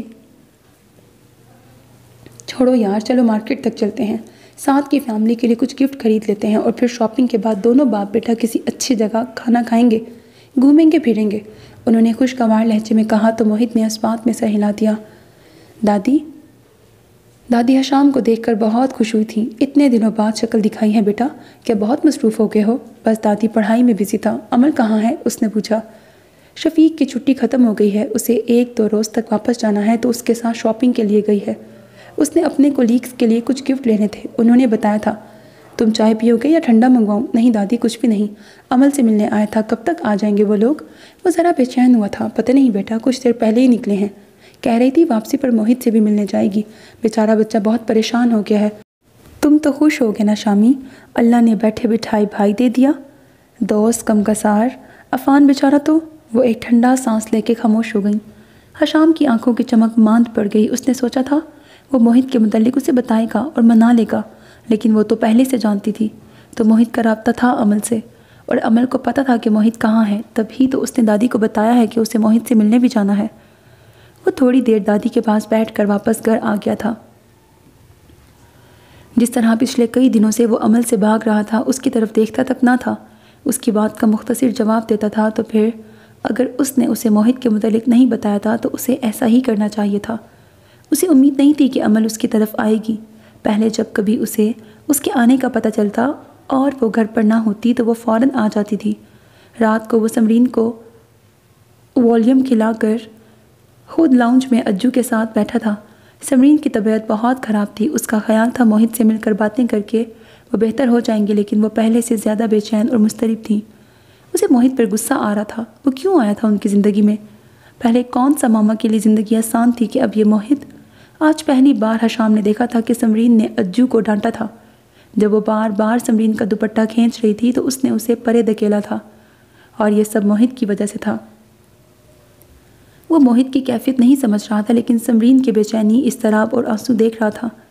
اجو کو کھانا کھلا دوں جی؟ شفو نے آ کر پوچھا تو اس نے کلاک کی طرف دیکھا۔ 8 بجنے والے تھے۔ سمرین عموماً اجو اور عفان کو 8 بجے تک کھانا کھلا کر سلا دیتی تھی۔ ہاں کھلا دو۔ تب ہی ڈور بیل ہوئی۔ شفو نے CCTV کیمرے میں دیکھ کر بتایا۔ عمل بھی ہیں، اور وہ بے حد حیران ہوا کیونکہ وہ اس کے آنے کی توقع نہیں کر رہا تھا۔ باہر گیٹ کھلنے کی آواز آئی تو شفو نے اندرونی دروازہ کھول دیا اور اجو کو لے کر چلی گئی۔ تم صبح گھر آئے تھے، دادی نے ابھی بتایا ہے، عمل نے لاؤنج میں آتے ہی پوچھا اور دائیں طرف والے صوفے پہ بیٹھ گئی۔ حشام نے دیکھا وہ اداس تھی۔ اس کی خوبصورت سبز آنکھوں کی چمک ماند پڑی ہوئی تھی۔ خیریت تھی؟ مامی تو ٹھیک ہے نا؟ میں دراصل پاپا کے ساتھ مارکیٹ چلی گئی تھی۔ پاپا نے دوستوں کے لیے کچھ گفٹ لینے تھے اور پھر وہاں سے ہم موہت سے ملنے چلے گئے تھے۔ وہی اس کی پرانی عادت، بنا پوچھے سب کچھ بتا دینے کی، لیکن اس کا لہجہ وہ نہیں تھا، اس میں وہ شوخی نہیں تھی۔ میں تمہیں موہت کے متعلق ہی بتانے گیا تھا، لیکن تمہیں تو پہلے سے ہی پتہ تھا کہ موہت کہاں ہے۔ ماما اتنی اپسیٹ تھی، تم بتا دیتی۔ وہ گلہ نہیں کرنا چاہتا تھا لیکن کر گیا تھا۔ مجھے پہلے نہیں پتہ تھا۔ اس نے اس کے گلے کو نوٹس نہیں کیا تھا۔ میں نے اسے اتنی کالز کی، اتنے میسیجز کیے، لیکن نہ اس نے کوئی کال اٹینڈ کی اور نہ ہی کسی میسیج کا جواب دیا۔ مارکیٹ جانے سے ذرا دیر پہلے اس نے مجھے میسیج کر کے اپنا ایڈریس بھیجا تھا۔ میں نہیں جانتی تھی کہ وہ کسی اور سے ملنا چاہے گا بھی کہ نہیں۔ اگر وہ چاہتا تو انکل عثمان بتا دیتے نا کہ وہ کہاں ہے۔ تم نہیں جانتے وہ کتنا اپسیٹ اور پریشان ہے۔ وہ پہلے والا موہت تو لگتا ہی نہیں۔ پہلے بھی وہ زیادہ باتیں نہیں کرتا تھا، لیکن اب تو جیسے وہ بولنا ہی بھول گیا ہے۔ میں نے اس سے اتنی باتیں کی لیکن اس نے خود سے کوئی بات نہیں کی مجھ سے، بس سنتا رہا۔ پاپا کو انکل عثمان نے بتایا کہ ابھی وہ ٹھیک طرح سے سنبھلا نہیں تھا کہ سمرین آنٹی کے آنے کے بعد وہ اور زیادہ بکھر گیا۔ ابھی انہیں اسے وقت دینا چاہیے تھا۔ اتنی جلدی وہ کیسے اس تلخ حقیقت کو قبول کر لے؟ خیر تم بتاؤ کہ تم گھر کیوں آئے تھے؟ اس نے حسب معمول تفصیل سے بات کی۔ کیوں؟ کیا میں بلا وجہ تمہارے گھر نہیں آ سکتا؟ کیا پہلے نہیں آتا تھا؟ وہ جھنجھلایا۔ ہاں پہلے آتے تھے لیکن اب نہیں آتے۔ اس کے چہرے پر بلا کی سنجیدگی تھی۔ ایک لمحے کے لیے وہ بالکل چپ ہو گیا۔ میں نے تمہیں بتایا ہے نا کہ میں موہت کے متعلق ہی تمہیں بتانے آیا تھا، لیکن تم نے اپنی رو میں سنا ہی نہیں۔ میں نے اسے ہوٹل سے نکلتے دیکھا تھا تو ماما کو لے کر گیا۔ تھینک یو حشام کہ تم موہت کے متعلق بتانے آئے۔ وہ ایک بار پھر ساکت ہوا تھا کہ ان کے درمیان اتنی اجنبیت در آئی ہے کہ وہ اتنی سی بات کے لیے اس کا شکریہ ادا کر رہی ہے۔ اس کے اور عمل کے درمیان ہمیشہ اجنبیت رہے گی۔ اگر اس نے عمل کے متعلق کسی اور انداز سے سوچا تھا تو یہ صرف اسے ہی علم تھا، عمل تو نہیں جانتی تھی۔ ٹھیک ہے پھر میں چلتی ہوں۔ آنٹی کی طبیعت اب کیسی ہے؟ اس نے کھڑے ہوتے ہوئے پوچھا۔ ماما بہت اپسیٹ تھیں، کچھ دیر پہلے والیوم دی ہے انہیں، سو رہی ہیں۔ وہ بھی کھڑا ہو گیا۔ چلو میں تمہیں چھوڑ آؤں؟ تھینک یو شامی، یہ سامنے ہی تو سڑک کراس کر کے جانا ہے اور ابھی اتنی رات نہیں ہوئی، چلی جاؤں گی، تمہارا گارڈ دیکھتا رہے گا، کہہ دوں گی اسے۔ عمل تم ایسا کیوں کر رہی ہو؟ وہ دکھ سے بولا۔ کیا کر رہی ہوں میں؟ عمل کا انداز وہی تھا، سپاٹ اور سنجیدہ۔ عمل میں تمہیں قتل کر دوں گا یا خود کو؟ وہ پھٹ پڑا تھا۔ اس طرح اجنبیوں کی طرح کیوں بات کر رہی ہو مجھ سے؟ تمہیں تکلیف ہوئی ہے؟ مجھے بھی ہوئی تھی۔ اس نے بے نیازی سے کہا اور جانے کے لیے قدم اٹھایا۔ امل رکو۔ حشام نے اس کا بازو پکڑ کے روکا۔ میں پریشان تھا، غیر ارادی طور پر اس کے لبوں سے نکلا۔ تو امل نے اس کی آنکھوں میں جھانکا۔ صرف 9 ماہ 10 دن بعد میں بولٹن سے آئی اور تمہارے لیے اتنی اجنبی ہو گئی کہ تم اپنی پریشانی مجھ سے چھپانے لگے۔ وہ ہر بات اس سے شیئر کرنے والا یہ بات اس سے شیئر نہیں کر سکتا تھا۔ اسے سمجھ نہیں آ رہی تھی کہ وہ اسے کیا بتائے، کہ وہ کیوں پریشان تھا۔ میں تمہیں پریشان نہیں کرنا چاہتا تھا امل۔ تو تم نے اگر نہیں بتایا تو کیا میں پریشان نہیں ہوئی بلکہ ہرٹ بھی ہوئی۔ اس نے شاکی نظروں سے اسے دیکھا۔ دراصل وہ کوئی معقول بہانہ سوچنے لگا تھا کہ کیا کہے اس سے کہ وہ کیوں پریشان تھا۔ وہ اسے سچ نہیں بتا سکتا تھا، کبھی بھی نہیں۔ وہ اس سے یہ کیسے کہہ سکتا تھا؟ تم نہ بھی بتاؤ تو بھی میں جانتی ہوں۔ پہلی بار اس کے ہونٹوں پر مدھم سی مسکراہٹ نمودار ہوئی، ورنہ جب سے آئی تھی بے حد سنجیدہ تھی۔ کیا جانتی ہو تم؟ وہ گھبرایا۔ یہی کہ تمہیں محبت ہو گئی ہے۔ اسے اپنے اندازے پر پورا یقین تھا۔ تمہیں کیسے پتا؟ اس نے ہونکوں کی طرح امل کی طرف دیکھا۔ اس کا دل تیزی سے دھڑک رہا تھا۔ دیکھ لو۔ اس کی مسکراہٹ گہری ہوئی۔ مجھے تو یہ بھی پتا ہے تمہیں کس سے محبت ہوئی ہے۔ کس سے؟ اس نے دل پہ ہاتھ رکھا۔ میڈم نیلوفر کی اس پھینی ناک والی کزن سے، جو اس روز تمہارے لاؤنج میں بیٹھی آنکھیں مٹکا کر باتیں کر رہی تھی اور تم اس پر نظریں جمائے بیٹھے تھے۔ لا حول ولا قوت۔ حشام نے دل میں لاحول پڑی اور مبہم سا مسکرا دیا۔ ویسے وہ لڑکی تمہاری محبت کے ہرگز لائق نہیں ہے۔ اس نے فوراً ہی اپنی رائے بھی دے دی۔ کیوں قابل نہیں ہے؟ حشام نے استفہامیہ نظروں سے اسے دیکھا۔ وہ اسے اس غلط فہمی میں ہی رہنے دینا چاہتا تھا۔ اچھی خاصی اٹریکٹیو ہے۔ نمبر 1، وہ میڈم نیلوفر کی کزن ہے۔ امل نے ایک انگلی اٹھائی۔ نمبر 2، وہ بڑی چھچھوری سی ہے۔ نمبر 3، اس کا باتیں کرنے کا انداز انتہائی فضول ہے، بلکہ میڈم نیلوفر کی طرح۔ وہ سوچ کر بتا رہی تھی۔ اور اس کا قد دیکھا ہے؟ یہ ذرا سا 6 انچ لمبی ہیل پہنتی ہے، پھر بھی بونی نظر آتی ہے۔ بس اتنی خوبیاں کافی ہیں۔ حشام نے ہاتھ ذرا سا بلند کیا۔ وہ تھوڑا ریلیکس ہو گیا تھا۔ محبت یہ سب نہیں دیکھتی، محبت تو بس ہو جاتی ہے۔ نہیں، امل نے آنکھیں بھاڑی۔ شامی، 9 ماہ 10 دن میں تم اتنے بڑے ہو گئے ہو کہ محبت کا فلسفہ بیان کرنے لگے۔ نہیں شامی، محبت کو ماننے اور سمجھنے کے لیے 20 سال کی عمر کم ہے۔ اچھا؟ حشام کا اچھا خاصا معنی خیز تھا۔ تمہاری عمر کتنی ہے امل؟ میں لڑکوں کی بات کر رہی ہوں۔ لڑکیاں 20 سال کی عمر میں خاصی میچور ہوتی ہیں، جبکہ لڑکے تو… اس نے حشام کی طرف دیکھا۔ 20 سال کی عمر تک کافی شوشے ہوتے ہیں۔ حشام کو ہنسی آ گئی۔ اور لڑکیاں، کیا وہ شوشی نہیں ہوتی؟ وہ بہت دنوں بعد آج امل سے اتنی باتیں کر رہا تھا اور کرنا چاہتا تھا۔ شاید اس طرح دل پر درا بوجھ کم ہو جائے۔ نہیں، خیر چھوڑو، یہ بتاؤ تمہیں کب ہوئی اس سے محبت؟ بچپن سے، جب سے ہوش سنبھالا؟ وہ ترنگ میں بول گیا۔ کیا؟ امل نے آنکھیں پھاڑی۔ تم اس کے بچپن میں کہاں تھے؟ وہ تو ابھی تازہ وارد ہوئی ہے تمہاری زندگی میں۔ وہ یک دم چونکا۔ محبت میں آدمی کو ایسا ہی لگتا ہے امل، جیسے ہم صدیوں سے ایک دوسرے کو جانتے ہوں۔ میں سچ کہہ رہی ہوں شامی، وہ لڑکی تمہارے لیے ٹھیک نہیں ہے۔ وہ سنجیدہ ہوئی۔ اچھا، میرے لیے کیسی لڑکی ٹھیک ہوگی؟ حشام نے یوں ہی بات کرنے کے لیے پوچھا۔ بہت اچھی سی، جس کا فیملی بیک گراؤنڈ ہو، اور جو… کیا تمہارے جیسی؟ حشام نے اس کی بات کاٹی۔ ہاں، میرے جیسی۔ وہ مسکرائی۔ تو تمہارے جیسی کیوں؟ تم کیوں نہیں؟ بے اختیار حشام کے لبوں سے نکلا۔ بکو مت۔ امل نے غور کیے بغیر اس کے بازو پر مکہ مارا۔ اگر تم نے اس پھینی ناک والی لڑکی، کیا نام ہے اس کا؟ غزل۔ حشام کے لبوں سے اب بھی بے اختیار نکلا تھا۔ اب چاہے غزل ہے یا مثنوی، اس کا خیال ترک کر دو، تو میں تمہارے لیے بہت اچھی سی لڑکی ڈھونڈوں گی، سچ۔ پھر ابھی تو تم نے گریجویشن بھی نہیں کیا ہے، کیا خبر ماسٹر کرتے کرتے خود ہی کوئی اچھی لڑکی ٹکرا جائے۔ میں بھی۔ چلو تمہیں گھر چھوڑاؤں، 9:30 بج رہے ہیں۔ دادی اور انکل پریشان ہو رہے ہوں گے۔ وہ جیسے یہ کسوٹی کھیلتے کھیلتے تھک گیا تھا۔ ہاں چلو۔ وہ دونوں باتیں کرتے کرتے گھر سے باہر نکل آئے۔ اب امل موہت کے متعلق باتیں کر رہی تھی، اس کے لیے پریشان ہو رہی تھی۔ تمہیں پتہ ہے موہت دبئی جا رہا ہے ساتھ کے پاس؟ نہیں، اس نے نفی میں سہ لایا۔ آج اس نے زیادہ بات نہیں کی، کل میں اسے پھر ملنے جاؤں گی، تم چلو گے ساتھ؟ میں؟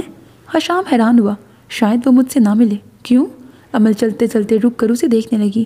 ماما کی وجہ سے، وہ ماما سے نفرت کرتا ہے۔ حشام سمرین کی حالت کا سوچ کر اداس ہو گیا تھا۔ نہیں، وہ کسی سے نفرت نہیں کر سکتا شامی، کبھی بھی نہیں۔ وہ وقتی طور پر ہرٹ ہوا ہے، اس لیے اس طرح ریاکٹ کر رہا ہے۔ تم خود ہی سوچو، اگر اس کی جگہ تم ہوتے اور تمہیں اچانک پتہ چلتا کہ تمہاری موم نے تمہیں بچپن میں… پلیز عمل کسی اور موضوع پہ بات کرو۔ وہ اپنی ماما کے متعلق کچھ بھی سننا نہیں چاہتا تھا۔ عمل نے ایک نظر اس پہ ڈالی۔ حشام کے لیے بھی تو یقیناً یہ شوق ہوگا کہ اس کی ماما، اس کی اتنی اچھی ماما ایسا کر سکتی ہیں۔ وہ بھی تو یقیناً ٹوٹ پھوٹ کے اس عمل سے گزر رہا ہوگا۔ سوری، عمل نے معذرت کی اور ادھر ادھر کی باتیں کرنے لگی۔ حشام اس کی باتیں سنتا ہوا خاموشی سے اس کے ساتھ چل رہا تھا۔ سعد نے موہت کی طرف دیکھا جو بیڈ پر بیٹھا ہوا جھک کر جوتوں کے تسمے کھول رہا تھا۔ وہ ابھی ابھی برج خلیفہ سے آئے تھے۔ سعد نے محسوس کیا تھا کہ موہت کسی بھی چیز میں دلچسپی نہیں لے رہا تھا۔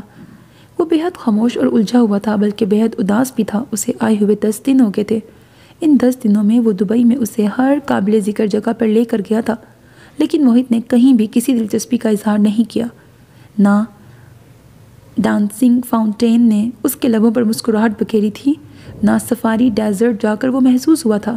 ہر جگہ جیسے وہ خود میں گم رہتا تھا، کہیں بھی وہ انجوائے کرتا اسے محسوس نہیں ہوا تھا۔ یہ وہ موہت تو نہیں تھا جو بولٹن میں تھا۔ سعد کے والدین بھی اس کا بے حد خیال رکھ رہے تھے، خصوصاً سعد کی امی۔ وہ سب اس کی اداسی اور خاموشی کی وجہ اس کی ماما کی موت سمجھ رہے تھے۔ سعد کی امی نے بہت پیار سے اسے سمجھایا تھا، ماں کا کوئی نعم البدل نہیں ہو سکتا، لیکن انسان قدرت کے فیصلوں کے سامنے بے بس ہوتا ہے۔ بیٹا، اپنی ماما کے لیے دعا کیا کرو، اللہ تعالیٰ انہیں جنت الفردوس میں جگہ عطا فرمائے۔ لیکن سعد جانتا تھا کچھ اور بھی ہے جو اسے اپسٹ کیے ہوئے ہے۔ وہ 3 سال سے موہت کے ساتھ رہ رہا تھا، وہ اسے اچھی طرح جانتا تھا۔ ماما کو دفنا کر جب وہ واپس بولٹن آیا تھا تب بھی اس کی حالت ایسی نہ تھی۔ وہ جانتا تھا وہ خود سے کچھ نہیں بتائے گا، پھر بھی 10 دن اس نے انتظار کیا تھا کہ شاید وہ خود کچھ بتا دے۔ لیکن 10 دن کے انتظار کے بعد آج وہ خود ہی اس سے پوچھ رہا تھا، تمہارے ساتھ کیا ہوا ہے موہت؟ کچھ نہیں۔ موہت نے تسمے کھول کر جوتے اتارے اور سیدھا ہو کے بیٹھ گیا۔ ادھر میری طرف دیکھو، میری طرف دیکھ کے بات کرو موہت۔ سعد آج جاننا چاہتا تھا۔ تمہاری طرف ہی دیکھ رہا ہوں۔ ایک پھیکی سی مسکراہٹ اس کے لبوں پر نمودار ہوئی۔ کیا عمل کے ساتھ ناراضگی ہو گئی ہے؟ اس نے اندازہ لگایا۔ نہیں یار، وہ بھلا اس سے کیا ناراضگی ہو سکتی ہے؟ مجھے لگتا ہے کوئی بات ہے موہت، کوئی بہت بڑی بات جو اندر ہی اندر تمہیں کاٹ رہی ہے۔ اگر تم بتانا نہیں چاہتے تو یہ الگ بات ہے۔ موہت اب کے خاموش رہا۔ اسے کیا بتاتا کہ اس کی فلمی سٹوری میں گڑبڑ ہو گئی ہے، سب کچھ الٹ پلٹ گیا ہے۔ آج کچھ دیر پہلے جب وہ سعد کے ساتھ برج خلیفہ میں گھوم رہا تھا تو اسے عمل کا میسج ملا تھا، سمرین آنٹی بہت بیمار ہے موہت، پلیز تم انہیں معاف کر دو۔ اس نے میسج فوراً ڈیلیٹ کر دیا تھا اور ساتھ ہی فون پاور آف بھی کر دیا تھا، لیکن اس کا دل پریشان ہو گیا تھا۔ اسے بار بار عمل کی وہ بات یاد آ رہی تھی جو ایک بار عمل نے بولٹن میں کی تھی جب عفان گم ہوا تھا، اور حشام نے اسے بتایا تھا کہ ماما کی طبیعت بہت خراب ہے اور عمل بھی پریشان ہو گئی تھی۔ اگر آنٹی کو کچھ ہو گیا تو اجو کا کیا ہوگا؟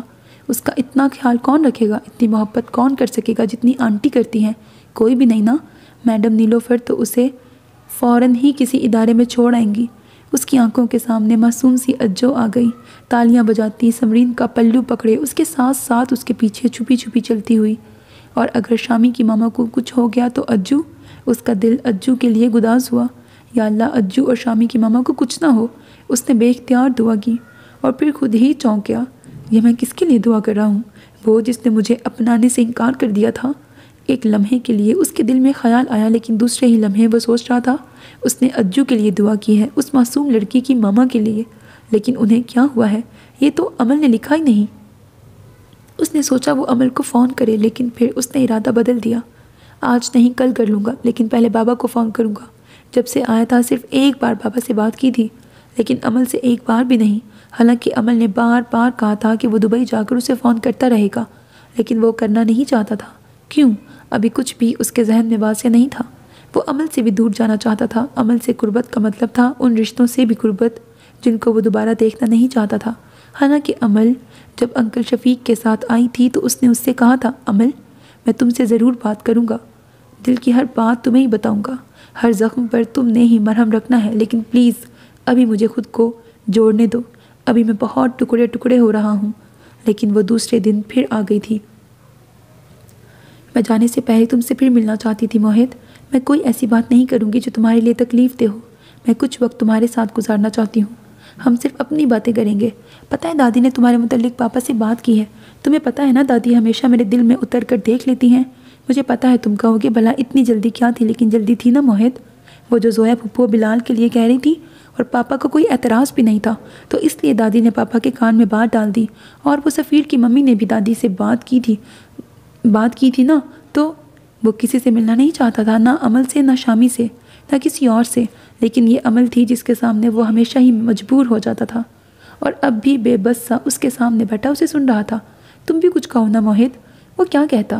اس کے سارے نرم و گرم جذبوں پر جیسے برف آ گری تھی۔ اسے عمل کو اپنا ایڈریس نہیں بتانا چاہیے تھا، لیکن اگر وہ نہ بتاتا تو حشام اسے بتا دیتا۔ حشام جو پہلے صرف عمل کا کزن تھا، پھر پتہ چلا اس کا بھی کزن ہے، اور اب یہ انکشاف کہ وہ اس کا بھائی ہے۔ ان کو جنم دینے والی ماں ایک ہی ہے۔ کیا شامی نے اس رشتے کو ایکسیپٹ کر لیا ہوگا، یا وہ بھی میری طرح اپسیٹ ہے؟ ایک لمحے کے لیے اس نے سوچا تھا۔ اور پاپا ڈاکٹر احسن کو بہت اچھی طرح سے جانتے ہیں، عمل کہہ رہی تھی۔ اس نے اس سے پہلے کیا کہا تھا اس نے سنا نہیں تھا۔ اب وہ ڈاکٹر احسن کے متعلق سوچنے لگا تھا، جو اتنی دور سے آئے تھے اور صرف ایک تشنہ سی ملاقات کے بعد واپس چلے جائیں گے۔ انہوں نے بتایا تھا وہ صرف 2 ہفتے کے لیے آئے ہیں۔ ڈاکٹر عثمان نے اسے بتایا تھا کہ وہ اپنے سسرالی عزیزوں سے ملنے گئے ہیں، اور واپس آ کر وہ چند دن تمہارے ساتھ گزارنا چاہتے ہیں۔ واپس آ کر مجھے نہ پا کر وہ مایوس ہوں گے، لیکن بابا انہیں سمجھا لیں گے، وہ سمجھا سکتے ہیں، اور وہ سمجھ بھی جائیں گے۔ خود انہوں نے کتنے سال اذیت میں گزارے صرف اس عورت کی وجہ سے۔ ان کا رویہ اپنی فیملی کے ساتھ بھی اب نارمل ہو گیا تھا۔ اس سمے اسے سمرین سے بے انتہا نفرت محسوس ہوئی۔ سمرین جسے عمل بہترین ماں کہتی تھی، جس سے عمل کو بہت عقیدت اور محبت تھی، وہ عمل سے متعلق ہر رشتے کا احترام کر سکتا تھا، لیکن سمرین کا نہیں۔ عمل؟ اس نے اپنی سوچوں کو جھٹک کر اس کی طرف دیکھا تھا، جو آنکھوں میں ہزاروں جگنوؤں کی چمک لیے اسے دیکھ رہی تھی۔ میں تم سے بہت ناراض ہوں موہت، لیکن آج میں تم سے لڑائی نہیں کروں گی، لیکن گلہ تو کر سکتی ہوں۔ تم بغیر بتائے یہاں چلے آئے، میرے گھر بھی تو آ سکتے تھے نا۔ میں کتنی ہرٹ ہوئی ہوں جب تم نے مجھ پر بھی ٹرسٹ نہیں کیا۔ بات ٹرسٹ کی نہیں تھی عمل، میں تنہا رہنا چاہتا تھا، مجھ سے یہ سب برداشت نہیں ہو رہا تھا۔ اس نے آہستگی سے کہا، تو تمہیں تو زیادہ ضرورت تھی نا کسی دوست کی، لیکن تم نے مجھے دوست نہیں سمجھا، تم نے مجھے صرف شامی کی کزن سمجھا۔ اگر دوست سمجھتے تو میرے پاس آتے نا۔ میں تم سے بہت زیادہ ناراض ہوں، اور میں تم سے بہت زیادہ لڑوں گی، لیکن ابھی نہیں۔ اس نے اپنی بات دہرائی تھی۔ ابھی لڑ لو عمل، کیا خبر پھر میں تمہیں میسر نہ آ سکوں، اور تمہارے دل میں مجھ سے لڑنے کی حسرت ہی رہ جائے۔ ایک بے بس سی مسکراہٹ نے لمحہ بھر کے لیے اس کے لبوں کو چھوا تھا۔ کیا مطلب تم میسر نہیں آؤ گے؟ اس کی سبز آنکھیں پانیوں سے بھر گئی تھیں۔ کیا تم واپس نہیں آؤ گے؟ تمہارے دماغ میں کیا چل رہا ہے موہت؟ اگر تم نے ایسا کیا نا تو… اور وہ اتنا روئی تھی کہ موہت گھبرا گیا تھا۔ اس کے دماغ میں کیا چل رہا تھا وہ خود بھی نہیں جانتا تھا۔ ساتھ جو کافی دیر سے اس کے چہرے کی بدلتی کیفیات دیکھ رہا تھا کھڑا ہو گیا۔ ٹھیک ہے موہت، تم آرام کر لو کچھ، پھر رات کو ذرا باہر نکلیں گے، بلکہ کھانا بھی باہر ہی کھائیں گے، اور کل صبح ہم ابوظہبی جائیں گے۔ تمہیں مسجد دکھانی ہے۔ اس نے چونک کر سر ہلایا۔ وہ بہت مضطرب اور بے چین تھا۔ اس کا خیال تھا کہ یہاں ساتھ کے ساتھ گھومتے پھرتے سب کچھ بھول جائے گا، لیکن وہ کچھ بھی نہیں بھول پا رہا تھا۔ نہ ہی وہ تکلیف کم ہوئی تھی کہ وہ عثمان ملک کا اپنے بابا کا بیٹا نہیں ہے۔ دل میں اسی طرح درد تھا، آنسو اس طرح گرتے تھے، اور وجود یوں ہی ریزہ ریزہ ہوتا تھا۔ کتنی جلدی سب کچھ بدل گیا تھا۔ عثمان ملک کا نام اس کی ولدیت کے کھانے سے خارج کر دیا گیا تھا، اور اس نے دونوں ہاتھوں سے سر تھام لیا۔ کوئی ایسا نہیں تھا جو وقت کی گردش کو پیچھے موڑ دیتا، کوئی ایسا طلسم، کوئی ایسا منتر جو سب کچھ پہلے جیسا کر دے۔ موہد عثمان پھر سے موہد عثمان ہو جائے، اس کے نام سے اچانک آ کر لگ جانے والے سارے سابقے لاحقے مٹ جائیں، اور وہ صرف موہد عثمان رہ جائے، ڈاکٹر عثمان اور ڈاکٹر زینب کا بیٹا، ان کا وادی، کہیں کوئی دست مسیحا نہیں۔ اس نے اپنی جلتی ہوئی آنکھوں کو ہاتھوں سے دبایا۔ عجب زخم ہے جس کے بھرنے کی امید میں طے کیے میں نے لاکھوں زمانے، مگر پھر بھی اب تک کہیں کوئی دست مسیحا نہیں، اور اس زخم کے بھرنے کی کہیں کوئی امید نہیں ہے۔ عمل نے پتہ نہیں اس کو یہ نظم کیوں سنائی تھی، لیکن اس کے ذہن میں رہ گئی تھی۔ ایک بار ڈاکٹر عثمان ملک اور ڈاکٹر زینب ملک اس کے لیے مسیحا بنے تھے، تو کیا اب اس کے لیے کوئی دست مسیحا نہیں ہے جو اس کے اندر پھیلے درد کو کم کر دے؟ بابا، ہاں بابا ہی ہیں جو اس کے لیے ایک بار پھر مسیحا بن سکتے ہیں۔ وہ ان کے ساتھ دور کہیں دنیا کے کسی دور دراز کونے میں جا کر رہنے لگے گا، لیکن اسے عمل کا خیال آ گیا، اگر وہ اور بابا کہیں دور چلے جاتے ہیں سب سے چھپ کر الگ زندگی گزارنے کے لیے، تو عمل کا کیا ہوگا؟ وہ تو مر جائے گی، بہت محبت کرتی ہے مجھ سے۔ اس کے اندیکھے آنسو اسے اپنے دل پہ گرتے محسوس ہوئے، لیکن ایک وقت آئے گا جب اس کے آنسو خشک ہو جائیں گے اور وہ مجھے بھول جائے گی، اور شاید میں بھی۔ عمل کا خیال جھٹک کر وہ ایک بار پھر بابا کے متعلق سوچنے لگا تھا۔ بابا نے کہا تھا وہ اس کے ساتھ ہیں، وہ جو بھی فیصلہ کرے گا انہیں منظور ہوگا۔ اگر وہ کہے گا تو وہ ابھی اٹھ کر اس کے ساتھ چل پڑیں گے۔ برسوں بعد ملنے والے بھائی، بھاوج، ماں سب کو چھوڑ دیں گے، کیونکہ وہ انہیں دنیا کے ہر رشتے سے پیارا ہے۔ لیکن اگر وہ بابا کے ساتھ کینیڈا، امریکہ، آسٹریلیا کہیں بھی چلا جاتا ہے تو کیا دور چلے جانے سے، سب کی نظروں سے اوجھل ہو جانے سے حقیقت بدل جائے گی؟ کیا وہ جھٹلا سکے گا اس حقیقت کو کہ وہ عثمان ملک کا نہیں، ڈاکٹر احسن کا بیٹا ہے؟ کیا دل کو یقین دلا سکے گا کہ وہ موہت عثمان ہی ہے؟ شاید نہیں۔ اور عمل کا کیا؟ وہ موہت سعد گھبرایا ہوا سا اندر آیا تھا۔ وہ ایک دم سیدھا ہو کے بیٹھ گیا۔ کیا ہوا سعد؟ سعد نے خود کو پرسکون کرنے کی کوشش کی اور اس کے پاس ہی بیڈ پہ بیٹھ گیا۔ تم نے اپنا فون آف کر رکھا ہے کیا؟ ابھی عمل کا فون آیا تھا۔ وہ دراصل انکل عثمان کی طبیعت ٹھیک نہیں ہے۔ سعد نے اس کے بازو پہ ہاتھ رکھا، لیکن عمل نے تو شام کو جو میسج کیا تھا وہ شامی کی ماما کے متعلق تھا۔ اس نے سوچا اور سعد کی طرف دیکھا۔ تمہیں شاید غلط فہمی ہوئی ہے سعد، بابا کی نہیں، شامی کی ماما کی طبیعت خراب تھی۔ میری عمل سے تفصیل سے بات ہوئی ہے۔ انکل حویلی میں تھے اور 4 دن سے ان کی طبیعت خراب ہے۔ کراچی میں تو کسی کو پتہ نہیں تھا ان کی بیماری کا۔ وہ تو آج ان کی حالت زیادہ خراب ہوئی تو شامی کے پاپا انہیں کراچی لے کے آئے ہیں اور وہ ہسپتال میں ایڈمٹ ہیں۔ اور عمل بتا رہی تھی کہ بڑے ماموں نے اس سے کہا ہے کہ تمہیں کہے کہ فوراً آ جاؤ۔ نہیں، اس نے بے یقینی سے سعد کی طرف دیکھا۔ نہیں، میرے بابا کو کچھ نہیں ہو سکتا سعد، میرا ان کے سوا کوئی نہیں ہے، انشاءاللہ کچھ نہیں ہوگا۔ سعد نے اسے تسلی دی۔ انکل جلد ٹھیک ہو جائیں گے۔ اور تبھی اس کے فون کی بیل ہوئی۔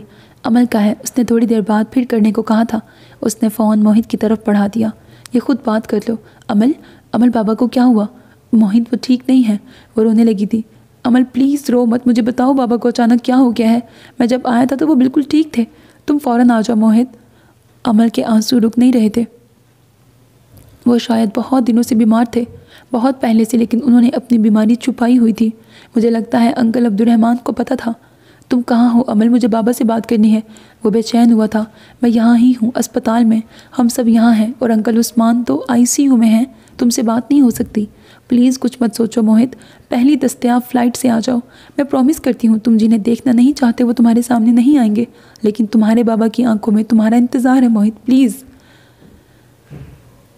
کتنا ایموشنل ہے یہ۔ وہ ساکت بیٹھا تھا۔ سعد نے فون اس کے ہاتھ سے لے لیا۔ اوکے عمل، میں پتہ کرتا ہوں کسی فلائٹ کا، اور سیٹ کنفرم ہوتے ہی تمہیں فون کر دوں گا۔ سعد، اس نے زخمی نظروں سے اس کی طرف دیکھا۔ وہ بیمار تھے تو انہوں نے مجھ سے کیوں چھپایا؟ میں یہاں نہ آتا، وہ مجھے روک لیتے سعد۔ یہ ماں باپ ایسے ہی ہوتے ہیں موہت، اپنے دکھ، اپنی پریشانیاں اپنے اندر چھپا لیتے ہیں کہ ان کے بچے پریشان نہ ہوں۔ تمہارے پاپا نے بھی تمہاری ہی خاطر تم سے اپنی بیماری چھپائی ہوگی۔ سعد خود بھی افسردہ ہو رہا تھا۔ پہلے آن لائن چیک کرتا ہوں۔ وہ اس کا بازو تھپک کر باہر نکل گیا۔ موہت یوں ہی بیٹھا تھا، اس کی آنکھیں جل رہی تھیں۔ یا اللہ، میرے بابا کو کچھ نہ ہو، میں ان کے بغیر سروائیو نہیں کر سکتا۔ یا اللہ، مجھے ہر قدم پر ان کی رہنمائی اور شفقت کی ضرورت ہے۔ اس نے دونوں ہاتھ اٹھائے اور دعا مانگنے لگا۔ اس کے آنسو اس کی ہتھیلیوں پر گر رہے تھے اور وہ تڑپ تڑپ کر اللہ سے دعا مانگ رہا تھا۔ موہت، ڈاکٹر عثمان نے آنکھیں کھول کر چاروں طرف دیکھا۔ بابا میں یہاں ہوں۔ موہت واش روم سے نکلا، اس کے ہاتھ میں گلاس تھا۔ میں یہ گلاس دھونے گیا تھا، اب ٹھیک ہے نا؟ کل رات ہی انہیں ICU سے کمرے میں منتقل کیا گیا تھا، لیکن ابھی گھر جانے کی اجازت نہیں ملی تھی۔ سوری بیٹا، میری وجہ سے تمہیں اپنا ٹور کینسل کرنا پڑا۔ کیسی باتیں کر رہے ہیں بابا آپ؟ گلاس ٹیبل پہ رکھ کر وہ ان کے بیڈ کے سامنے پڑے اسٹول پہ بیٹھ گیا۔ 2 دن پہلے وہ دبئی سے سیدھا اسپتال آیا تھا۔ عبد الرحمن ملک اور حشام اسے اسپتال کی لابی میں ہی مل گئے تھے۔ عبد الرحمن ملک نے ہاتھ بڑھائے تو وہ جھجکا تھا۔ اب اس کا ان کے ساتھ کوئی رشتہ نہیں رہا تھا، بلکہ رشتے کی نوعیت بدل گئی تھی۔ بابا کیسے ہیں؟ مشینی انداز میں ان کے گلے لگتے ہوئے اس نے پوچھا تھا۔ ابھی تک ICU میں ہی ہیں، تمہارے جانے کے چند دن بعد ہی ان کی طبیعت خراب رہنے لگی تھی۔ میں نے کئی بار کہا کہ تمہیں اطلاع دے دوں، لیکن اس نے منع کر دیا، وہ تمہیں مزید پریشان نہیں کرنا چاہتا تھا۔ حشام پاس کھڑا غور سے اسے دیکھ رہا تھا۔ بابا کو کیا ہے؟ معلوم نہیں، کچھ سانس کا پرابلم ہے۔ عبد الرحمن نے اسے نظریں چرائی تھیں۔ عمل کہہ رہی تھی کہ شاید انہیں کافی پہلے سے یہ تکلیف ہے، لیکن وہ چھپا رہے تھے۔ ہاں شاید۔ عبد الرحمن نے اسے اپنے ساتھ آنے کا اشارہ کیا۔ اس نے حشام سے بھی ہاتھ ملایا تھا، لیکن وہی مشینی انداز۔ میں نے عبدالرحمن بھائی کو منع کیا تھا کہ تمہیں نہ بتائیں، لیکن خیر اچھا ہی ہو گیا کہ تم آ گئے ہو۔ کیا خبر یہ آخری ملاقات ہو؟ اسے خاموش دیکھ کر ڈاکٹر عثمان نے کہا تو اس نے تڑپ کر ان کے بازو پہ ہاتھ رکھا۔ آپ اس طرح کی باتیں کیوں کر رہے ہیں؟ وہ روحان سا ہو رہا تھا۔ آپ نے مجھے پرومس کیا تھا آپ میرے ساتھ چلیں گے، میں جہاں بھی گیا۔ ہمارے ارادے رب کی مرضی کے سامنے کیا حقیقت رکھتے ہیں میری جان؟ انہوں نے تکیے پر کوہنیاں ٹکا کر اٹھنے کی کوشش کی تو موہت نے سہارا دے کر اٹھایا اور وہ بیڈ سے ٹیک لگا کے بیٹھ گئے۔ مجھے تم سے کچھ کہنا بھی تھا بیٹا، پھر پتہ نہیں وقت ملے یا نہ ملے۔ بابا پلیز، اس نے احتجاج کیا۔ آپ کو کیا ہوا تھا؟ کوئی مجھے کچھ نہیں بتاتا اور آپ اس طرح کی مایوسی کی باتیں کیوں کر رہے ہیں؟ اس کی آنکھیں آنسوؤں سے بھر گئیں۔ ابھی تو مجھے سانس کی تکلیف ہوئی تھی، بہت دقت ہوتی تھی سانس لینے میں، بار بار جیسے سانس سینے میں اٹک جاتا تھا۔ شاید بارش میں بھیگنے سے کچھ مسئلہ ہو گیا تھا، لیکن ایک افسردہ سی مسکراہٹ ان کے لبوں پر نمودار ہوئی۔ حوصلے اور صبر کے ساتھ میری بات سننا موہت۔ انسان نہ اپنی مرضی سے اس دنیا میں آتا ہے، نہ اپنی مرضی سے جاتا ہے۔ میں کم از کم اس وقت تک ضرور زندہ رہنا چاہتا تھا جب تک تم اپنی تعلیم ختم کر کے اپنی زندگی میں سیٹ نہ ہو جاتے، تمہاری شادی ہو، بچے ہوں، اور پھر اس کے بعد بے شک مہلت ختم ہو جائے۔ اور میں نے ان 3 سالوں میں بہت بار دعا کی، اپنے رب سے اتنی زندگی مانگی کہ تم۔ انہوں نے موہت کی طرف دیکھا جو نچلا ہونٹ سختی سے دانتوں تلے دابے انہیں دیکھ رہا تھا۔ تقریباً 3.5 سال پہلے مجھے پتہ چلا تھا کہ انہوں نے ایک لمبی سانس لی۔ میں جب زینی کے پاس جاتا، گھنٹوں اس کے پاس بیٹھا التجائیں کرتا، زینی میرا موہت اکیلا رہ جائے گا، تم ہی اٹھ جاؤ، آنکھیں کھول دو، ہوش کی دنیا میں پلٹ آؤ کہ مجھے بلڈ کینسر ہے۔ میں کیسے موہت کو یہ تلخ حقیقت بتاؤں کہ تمہارے بابا بھی نہیں؟ موہت کے لبوں سے چیخ کی صورت نکلا تھا۔ اس لیے میں نے تمہیں بولٹن بھیجا تھا، حالانکہ تم یہاں ہی پڑھنا چاہتے تھے، برمنگھم میں ہی رہنا چاہتے تھے، لیکن تم میرے پاس رہتے تو جان جاتے کہ تمہارے بابا بھی اب رخصت ہونے والے ہیں، تمہاری پڑھائی متاثر ہوتی اور تم پہلے ہی اپنی ماما کی وجہ سے ڈسٹرب رہتے تھے۔ بابا، آپ نے مجھے بتایا کیوں نہیں؟ کیوں چھپایا مجھ سے؟ آپ کو چھوڑ کر میں کبھی بولٹن نہ جاتا، میں ہر لمحہ آپ کے ساتھ رہتا، میں۔ اور بہت سارے آنسوؤں نے اس کا حلق سی لیا۔ آنسو بہت تیزی سے اس کے رخسانوں پر بہہ رہے تھے۔ جانے بابا، عثمان ملک نے ہاتھ پھیلائے تو وہ اٹھ کر ان سے لپٹ گیا۔ بابا، آپ ایسا نہیں کر سکتے، آپ مجھے چھوڑ کے نہیں جا سکتے۔ میں کب تمہیں چھوڑ کے جا رہا ہوں؟ جب تک زندگی ہے تمہارے ساتھ ہوں۔ وہ ہولے ہولے اسے تپک رہے تھے۔ کچھ دیر بعد اس نے سر اٹھایا۔ بابا، آپ اپنا علاج نہیں کروا رہے کیا؟ چلیں واپس چلتے ہیں، وہاں بہترین ڈاکٹروں سے آپ کا علاج کرواؤں گا۔ میرا علاج چل رہا ہے بیٹا، یہاں آنے سے پہلے مکمل ٹریٹمنٹ لے کے آیا ہوں، پھر 6 ماہ بعد جانا ہے، لیکن بیماری تو ایک بہانہ ہوتی ہے، جب وقت پورا ہو جائے جانا ہی ہوتا ہے۔ مجھے بھی لگتا ہے جیسے بس اب وقت پورا ہونے ہی والا ہے۔ بابا پلیز ایسا مت کہیں، انہوں نے اس کے چہرے پر بہتے آنسوؤں کو اپنے ہاتھوں سے پوچھا۔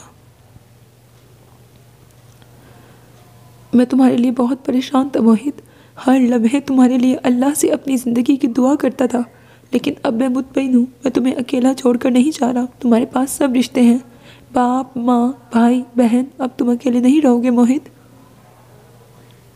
نہیں، میں آپ کے بغیر اکیلا ہوں بابا، میں کسی رشتے کو نہیں جانتا، میرے سب رشتے آپ سے ہیں بابا۔ وہ جیسے مچلا تھا، وہ لمحہ بھر اس کی طرف دیکھتے رہے، پھر دونوں ہاتھوں میں اس کا چہرہ لے کر اس کی پیشانی چومی۔ میری ایک بات مانو گے بیٹا، درخواست سمجھ لو۔ بابا آپ حکم کریں، اس طرح بات نہ کریں، میرا دل پھٹ جائے گا۔ اس نے ان کا ہاتھ پکڑا۔ نہیں بیٹا، درخواست ہے، ماننا نہ ماننا تمہارے اختیار میں ہے، اپنی ماں کو معاف کر دو بیٹا، اس کے دل کو قرار دو اور ان سب رشتوں کو جو اللہ نے تمہیں دیے ہیں قبول کر لو۔ انسان بہت کمزور ہے، تمہاری ماں بھی ایک کمزور انسان ہے، وقتی احساس سے مغلوب ہو گئی تھی، بہت سزا کاٹ لی اس نے، بہت دکھ جھیل لیا۔ اس کا چہرہ یکدم سپاٹ نظر آنے لگا اور عثمان ملک کا ہاتھ اس کے ہاتھ سے چھوٹ گیا۔ اپنے بابا کی آخری خواہش سمجھ کر ان کی ملتجی نظریں اس کی طرف اٹھی۔ بابا، اس نے تڑپ کر پھر ان کا ہاتھ اپنے ہاتھوں میں لے کر ہونٹوں سے لگایا۔ آپ کی بات میرے لیے حکم کا درجہ رکھتی ہے بابا۔ میں نے انہیں معاف کیا، لیکن بابا میں اپنے دل میں ان کے لیے محبت محسوس نہیں کرتا، میرے لیے وہ صرف شامی اور اجو کی ماما ہیں۔ ٹھیک ہے بیٹا، وہ مسکرائے، اس نے سمرین کو معاف کر دیا تھا تو ایک دن وہ دل سے اس رشتے کو بھی تسلیم کر لے گا، انہیں یقین تھا، اور وہ ان سے محبت بھی کرنے لگے گا۔ وہ جانتے تھے ان کے بیٹے کا دل سونے سے ترشا ہوا ہے۔ عبد الرحمن بھائی سے تمہارا دوہرا رشتہ ہے، ایک میرے حوالے سے سگے نہ صحیح لیکن وہ تمہارے تایا ہے، دوسرا وہ حشام اور اجو کے باپ بھی ہیں، بھلے تم تسلیم نہ کرو لیکن وہ تمہارے ستیلے والد ہیں، ہمیشہ ان کا احترام اور عزت کرنا، میری نسبت سے وہ تمہیں بہت چاہنے لگے ہیں۔ جی بابا، وہ سر جھکائے بیٹھا، لیکن اس کا دل کٹ رہا تھا، بے تحاشا دکھ تھا جو اندر ہی اندر پھیلتا جا رہا تھا۔ اس کے بابا، اس کے جان سے عزیز بابا کسی روز اچانک، نہیں اللہ، نہیں میرے اللہ، نہیں، انہیں صحت اور زندگی دے۔ وہ دل ہی دل میں دعا مانگ رہا تھا جب ڈاکٹر احسن ہلکی سی دستک دے کر اندر داخل ہوئے۔ اسے دیکھتے ہی یکدم ان کی آنکھیں جگمگا اٹھی تھیں اور وہ دونوں ہاتھ پھیلائے بے اختیار آگے بڑھے۔ وہ میکانیکی انداز میں اٹھا اور ان کے پھیلے ہوئے بازوؤں میں سما گیا۔ وہ بہت دیر تک یوں ہی اسے بھینچے کھڑے رہے۔ یہ اتنا خوبصورت شہزادوں کسی آن بان والا ان کا بیٹا تھا، اس کے لیے وہ ساری زندگی سجدہ شکر ادا کرتے رہتے تو کم تھا۔ اللہ نے اسے زندگی دی تھی، اس کے جسم کی حدت نے انہیں ایک انوکھی سی توانائی بخشی تھی۔ وہ ذرا سا کسمسایا تو انہوں نے اپنی گرفت ڈھیلی کی۔ کیسے ہو؟ ان کی نظروں نے اس کے چہرے کی بلائیں لی۔ ٹھیک ہوں۔ وہ واپس بابا کے بیڈ پہ بیٹھ گیا تھا۔ ڈاکٹر احسن ڈاکٹر عثمان سے مصافحہ کر کے بیڈ کے بالکل سامنے دیوار سے لگے 2 سیٹر صوفے پہ بیٹھ گئے۔ میں ملتان سے آیا تو تم دبئی جا چکے تھے، مجھے تمہارے واپس آنے کا علم نہیں تھا۔ میں ایک دوست سے ملنے لاہور چلا گیا تھا، رات ہی آیا ہوں، آج شام کو ہی میری فلائٹ ہے۔ ابھی کچھ دیر پہلے عبد الرحمن بھائی کو فون کیا کیونکہ ڈاکٹر عثمان کا فون مسلسل بند جا رہا تھا، تو انہوں نے تمہارے بابا کی بیماری کا بتایا۔ ان کی نظریں موہت کا طواف کرنے سے جیسے تھکتی نہ تھیں۔ ڈاکٹر عثمان انہیں دیکھ رہے تھے اور ان کے لبوں پر مدھم مسکراہٹ تھی۔ ڈاکٹر احسن کے چہرے پر پھیلی طمانینت اور آنکھوں سے پھوٹتی خوشی نے انہیں احساس دلایا کہ انہوں نے ڈاکٹر احسن کو موہت کی خوشی دیکھ کر غلط نہیں کیا تھا۔ ڈاکٹر احسن، آپ کا بیٹا؟ بابا، موہت نے تڑپ کر شکوہ بھری نظروں سے انہیں دیکھا تو وہ جو بے خودی میں ڈاکٹر احسن کی خوشی کے احساس میں ڈوبے بول گئے تھے، انہوں نے معذرت طلب نظروں سے موہت کی طرف دیکھا۔ میرا بیٹا بہت حساس ہے ڈاکٹر احسن، اس کا آپ گینا دل بہت کمزور ہے، اس کا بہت خیال رکھنا، میں نے اسے اپنے متعلق بتا دیا ہے۔ ڈاکٹر عثمان، ڈاکٹر احسن کی آنکھوں میں لمحہ بھر کے لیے حیرت نمودار ہو کر معدوم ہو گئی۔ ڈاکٹر عثمان پلیز آپ فوراً وہاں آنے کی کوشش کریں، میں آپ کی موجودہ رپورٹس ساتھ لے کر جا رہا ہوں، لیکن آپ کا وہاں آنا بہت ضروری ہے۔ ٹھیک ہے، یہاں بھی بہت اچھے ڈاکٹر ہوں گے، لیکن وہاں آپ کے اپنے معالج ہیں جو شروع سے آپ کا علاج کر رہے ہیں۔ میں آپ کی آخری رپورٹ سے بہت مطمئن تھا، بون میرو کے علاوہ بلڈ سیلز کا ٹیسٹ بھی بہت تسلی بخش تھا۔ کیمو تھراپی اور امینو تھراپی کے کمبینیشن سے آپ کا علاج کافی کامیاب رہا تھا۔ آپ کا اپنا گھر ہے وہاں، میں نے آپ کو بتایا تھا نا، ہم ابھی وہاں شفٹ نہیں ہوئے ہیں۔ ڈاکٹر عثمان نے چونک کر انہیں دیکھا۔ ڈاکٹر احسن، کیا آپ کسی معجزے کے منتظر ہیں؟ معجزے ہم عام انسانوں کے ساتھ نہیں ہوتے، بلڈ کینسر یقینی موت کا نام ہے۔ موہت نے اپنے نچلے ہونٹ کو سختی کے ساتھ دانتوں تلے دبایا۔ لیکن اللہ فرماتا ہے لا تقنطوا، نا امید مت ہو، تو وہ چاہے تو کیا نہیں ہو سکتا، اس کے لیے تو کچھ بھی ناممکن نہیں ہے موہت۔ ڈاکٹر احسن نے عثمان ملک سے بات کرتے کرتے اس کی طرف دیکھا۔ اپنے بابا کو جتنی جلدی ممکن ہو سکے وہاں لے کے آؤ۔ موہت کی آنکھوں میں پانی چمک رہا تھا، وہ تڑپ اٹھے۔ میرے اختیار میں ہوتا تو میں اپنے موہت کے بابا کو اپنی زندگی دے کے بچا لیتا، لیکن ہم انسان بہت بے اختیار ہوتے ہیں۔ میں نا امید نہیں ہوں، کوشش کرنا ہمارا فرض ہے، سو کریں گے۔ اور پہلی بار موہت کا دل ڈاکٹر احسن کے لیے گداز ہوا، اور پہلی بار اس نے نظر بھر کے ڈاکٹر احسن کو دیکھا۔ یہ اس قدر وجیح، شاندار شخص، اس کی رگوں میں دوڑنے والا لہو اس کا تھا۔ جی، جیسے ہی ڈاکٹر اجازت دیتے ہیں ہم آ جاتے ہیں۔ اس کے لہجے میں کتنی نرمی تھی، کتنی ملاحت تھی۔ نگاہیں جھکائے نرمی اور ملائمت سے بولتا موہد عثمان ان کا تھا۔ بے اختیار ہی وہ ڈاکٹر عثمان سے مخاطب ہوئے۔ میرا ہر موئے بدن آپ کا احسان مند ہے ڈاکٹر عثمان، میرے پاس نہ لفظ ہیں، نہ کسی لفظ میں اتنی طاقت ہے کہ وہ میرے احسان مندی کے جذبے کو بالکل ایسے ہی بیان کرے جس طرح یہ جذبہ میرے اندر ہمکتا ہے۔ ڈاکٹر احسن پلیز بار بار اس طرح شکرمندی کا اظہار کر کے مجھے شرمندہ نہ کریں، یہ اللہ کی حکمتیں ہیں، سب کچھ اس کی مرضی اور حکم سے ہوتا ہے۔ اللہ نے ہمارے اندھیروں کو موہت کے وجود کی روشنی سے اجالا کرنا تھا اور آپ کو اس طرح موہت کی جدائی بخش کر آزمانا تھا۔ اس نے موہت ہمیں دیکھ کر ہمیں شکر گزار بنایا اور آپ کو صبر عطا کیا۔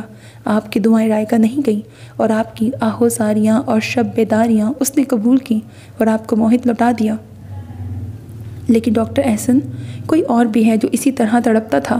آپ بھی اپنا دل بڑا کر لیں اور موہت کی ماں کو معاف کر دیں۔ میں نے اس کی اذیت، اس کا رونا اور تڑپنا دیکھا ہے۔ اس کے آنسو رکتے نہیں ہیں، وہ بن پانی کی مچھلی کی طرح تڑپتی ہے۔ اور میرا رونا تڑپنا آپ نے نہیں دیکھا ڈاکٹر عثمان؟ میں تو ایسے تڑپتا تھا جیسے کسی کو جلتے انگاروں پہ ڈال دیا جائے۔ انہوں نے بے اختیار کہتے ہوئے ڈاکٹر عثمان کی طرف دیکھا اور پھر نگاہیں جھکاتے ہوئے دھیمے لہجے میں بولے، میرے معاف کر دینے سے کیا فرق پڑتا ہے ڈاکٹر عثمان؟ وہ اپنے شوہر اور بچوں کے ساتھ اور میں اپنے بیوی بچوں کے ساتھ زندگی گزار رہا ہوں۔ ہم دو الگ راہوں کے مسافر ہیں۔ فرق پڑتا ہے ڈاکٹر احسن، اسے سکون مل جائے گا۔ میں یہ اس لیے نہیں کہہ رہا کہ وہ میرے بھائی کی بیوی ہے، وہ اگر کوئی غیر عورت بھی ہوتی تو تب بھی میں آپ سے یہی درخواست کرتا۔ آپ مجھ سے میری زندگی مانگے ڈاکٹر عثمان تو میں اپنی گردن اپنے ہاتھوں سے کاٹ کر آپ کے سامنے پیش کر دوں۔ میں سمرین کو معاف کر کسی احسان مندی کے جذبے سے مغلوب ہو کر نہیں ڈاکٹر احسن، اپنے دل کی پوری رضامندی سے انہیں معاف کر دیں۔ عثمان ملک نے ان کی بات کاٹی، میں اگر معاف بھی کر دوں تو کیا موہت بھی اسے معاف کر دے گا؟ موہت نے انہیں معاف کر دیا ہے۔ انہوں نے مسکرا کر موہت کی طرف دیکھا، اور اگر جو میں کہتا ہوں میرے بابا دنیا کے سب سے اچھے بابا ہیں تو کیا غلط کہتا ہوں؟ اس نے ڈاکٹر عثمان پر فخر محسوس کیا۔ اگر موہت نے اپنی ماں کو معاف کر دیا ہے تو میں نے بھی معاف کیا۔ وہ کھڑے ہو گئے۔ مجھے ابھی ہوٹل سے چیک آؤٹ کرنا ہے، ایک تو کام ہے اور پھر 3 گھنٹے پہلے ایئرپورٹ بھی پہنچنا ہے، اگرچہ دل چاہ رہا ہے کہ کچھ دیر اور بیٹھوں۔ اب کہ موہت خود ہی ان کے گلے لگا۔ تمہیں چھوڑ کر جانے کو جی نہیں چاہتا موہت؟ پیاس ایک گھونٹ پینے سے کم نہیں ہوتی، بڑھ جاتی ہے۔ میری پیاس بھی بڑھ گئی ہے، لیکن جانے من تمہارے بابا کو تمہاری زیادہ ضرورت ہے، ان کا زیادہ حق ہے تم پر، بلکہ انہی کا حق ہے۔ وہ غیر ارادی طور پر ڈاکٹر احسن کو باہر چھوڑنے آیا تھا۔ وہ ایک بار پھر اسے گلے لگا کر اور اس کا ماتھا چوم کر چلے گئے۔ وہ وہاں ہی کھڑا انہیں جاتے دیکھتا رہا یہاں تک کہ وہ نظروں سے اوجھل ہو گئے اور وہ واپس کمرے میں آ گیا۔ ڈاکٹر عثمان بیڈ پہ بیٹھے اور ان کے چہرے پر بہت سکون تھا۔ ڈاکٹر احسن چلے گئی کیا؟ موہت اسبات میں سر ہلا کے بیٹھ گیا، تبھی دستک دے کر امل اندر آئی اور سلام کیا۔ اکیلی آئی ہو بیٹا؟ سلام کا جواب دے کر ڈاکٹر عثمان نے پوچھا۔ نہیں، شامی اور انکل ساتھ آئے ہیں، باہر آپ کے ڈاکٹر مل گئے تھے، انکل ان سے بات کر رہے ہیں۔ آپ کیسے ہیں؟ امل ان کے پاس ہی بیڈ پہ بیٹھ گئی تھی۔ بہتر ہوں، سوچ رہا ہوں اگر ڈاکٹر اجازت دیں تو آج گھر چلا جاؤں۔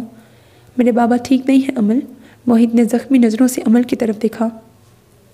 ڈاکٹر عثمان نے ایک تنبیہ نظر اس پہ ڈالی اور امل کی طرف دیکھ کر مسکرائے۔ میں ٹھیک ہوں گڑیا، تم بتاؤ شفیق بھائی کا فون آیا؟ خیریت سے پہنچ گئے ہیں؟ جی، آپ کا سن کے پریشان ہو گئے تھے۔ تبھی عبد الرحمن اور حشام اندر آئے۔ کہاں رہ گئے تھے بھائی صاحب آپ؟ کل رات سے انتظار کر رہا ہوں، بھابھی کی طبیعت تو ٹھیک ہے نا؟ پتہ نہیں، میں تو نیلوفر کی طرف چلا گیا تھا اور بس پھنس گیا، تنگ کر رکھا ہے، طلاق مانگ رہی ہے۔ عبد الرحمن موہت کے پاس ہی بیٹھ گئے۔ کیوں؟ کوئی اور موٹا مرغا پھانس لیا ہوگا؟ حشام کے لبوں سے بے ساختہ نکلا تھا۔ موہت نے اس کی طرف دیکھا، اس کی آنکھوں میں چمک تھی اور لبوں پر مدھم سی مسکراہٹ۔ عبد الرحمن نے بھی اس کی طرف دیکھا۔ Sorry daddy. حشام نے فوراً معذرت کر لی اور سنجیدہ ہو گیا۔ موہت بیٹا، تم 3 دن سے یہاں ہو، گھر جا کے بات لو، تھوڑا ریسٹ کرو اور پھر فریش ہو کے آ جانا۔ یہاں بھائی صاحب، شامی اور امل ہے نا میرے پاس۔ ہاں موہت، تم ہم پہ ٹرسٹ کر سکتے ہو۔ امل نے اس کی طرف دیکھا۔ بلکہ تم ہمارے گھر ہی چلے جانا۔ امل جانتی تھی کہ وہ ملک ہاؤس نہیں جائے گا، وہ بنا کچھ کہے کھڑا ہو گیا۔ حشام نے بہت غور سے موہت کی طرف دیکھا اور اسے عفان کا خیال آیا۔ عفان بھی اس کا بھائی تھا، وہ عفان سے دل کی بات نہیں کر سکتا تھا اور ہر بات امل سے کرتا تھا، اور اب یہ موہت تھا اس کا بھائی، اس سے بڑا۔ اگر وہ ساتھ پلے بڑے ہوتے تو یہ خوبصورت آنکھوں والا نرم گو موہت اس کا دوست ہوتا، اس کا ہمراز، لیکن اب اس کے دل میں مایوسی کا ایک غبار سا پھیل گیا۔ ہم شاید کبھی بھی اس طرح بے تکلف نہ ہو سکیں گے جیسے 2 بھائی ہوتے ہیں۔ پھر اس کی نظریں امل کی طرف اٹھیں جو آنکھوں میں اشتیاق کا جہاں بسائے موہت کی طرف دیکھ رہی تھی جو ڈاکٹر عثمان سے مل رہا تھا۔ اس نے ڈاکٹر عثمان کی پیشانی پر بوسہ دیا اور پھر تیزی سے باہر نکل گیا۔ وہ جب کمرے سے باہر نکلا تو اس کی آنکھیں شفاف تھیں، لیکن اندر سمندر ابل رہے تھے۔ بابا کو بلڈ کینسر ہے اور ایک دن وہ اسے اس ظالم دنیا میں اکیلا چھوڑ کر چلے جائیں گے۔ یہ اتنی تکلیف دہ بات تھی کہ اس کا دل دھاڑے مار مار کر رونے کو چاہ رہا تھا۔ کوئی ایسی جگہ ہو جہاں وہ جی بھر کے رو سکے۔ اپنے دھیان میں گم خود سے ہم کلام وہ روڈ پر موجود ٹیکسی کی طرف بڑھا اور اس نے ہسپتال کی بیرونی دیوار سے لگی کھڑی اس عورت کو نہیں دیکھا تھا جس کی نظریں اس کی بلائیں لے رہی تھیں۔ یہ سمرین تھی جو حشام اور عمل کے جانے کے بعد اسے ایک نظر دیکھنے کے لیے گھر سے نکل پڑی تھی اور اسے ہسپتال سے باہر آتا دیکھ کر وہاں ہی دیوار سے لگ کے کھڑی ہو گئی تھی اور اب اسے ٹیکسی کی طرف جاتے دیکھ رہی تھی۔ اس کا جی چاہ رہا تھا کہ وہ بھاگ کر جائے اور اس کو باہوں میں بھر کر چوم لے، اس کی کشادہ روشن پیشانی کو، اس کی ان سنہری سنہری اداس آنکھوں کو، اس پیارے چہرے کو، لیکن وہ کھڑی رہی تھی یہاں تک کہ وہ ٹیکسی میں بیٹھ کر چلا گیا اور ٹیکسی فراٹے بھرتی نظر سے اوجھل ہو گئی۔ اور وہ مجھے کبھی معاف نہیں کرے گا اور کبھی ماں تسلیم نہیں کرے گا، اور وہ کہتا تھا کہ میں ظاہر سے محبت کرنے والی ماں ہوں کیونکہ اب میں ایک دلکش وجود رکھتا ہوں، اور اگر میں ایسا ہی ہوتا جیسا تھا تو آپ میری طرف دیکھتی بھی نہ اور میں اسے بتا بھی نہ سکی کہ میں تب بھی تمہیں سینے سے لگا لیتی۔ اس ایک لمحے کی غلطی نے 24 سال مجھے اذیت کی چکی میں پیسا۔ تم کیا جانو محی عثمان، میں تو اس گندے مندے ملنگ کو بھی تم سمجھ کر اس کی طرف لپکی تھی۔ وہ کچھ دیر یوں ہی کھڑی خالی سڑک کو دیکھتی رہی اور آنسو اس کی پلکوں سے ٹوٹ ٹوٹ کر رخساروں پر پھسلتے رہے۔ وہ اسپتال کے باہر کھڑی رو رہی تھی۔ شاید اس کا کوئی بہت اپنا بیمار ہے یا چند ایک نے ہمدردی سے اسے دیکھا، ایک دو نے قریب آ کر پوچھا بھی، لیکن وہ خالی خالی نظروں سے انہیں دیکھتی سر جھکائے ایک طرف چل پڑی۔ کہاں وہ خود نہیں جانتی تھی۔ سو میرے عزیز listeners, this was the end of this episode, hope that you like it. اپنا بہت خیال رکھیے گا نیک تمناؤں کے ساتھ۔ اللہ حافظ، and don't forget to subscribe to my channel because that's how you can encourage me and that's the only kind of support and encouragement which I want from all of you. Allah Hafiz.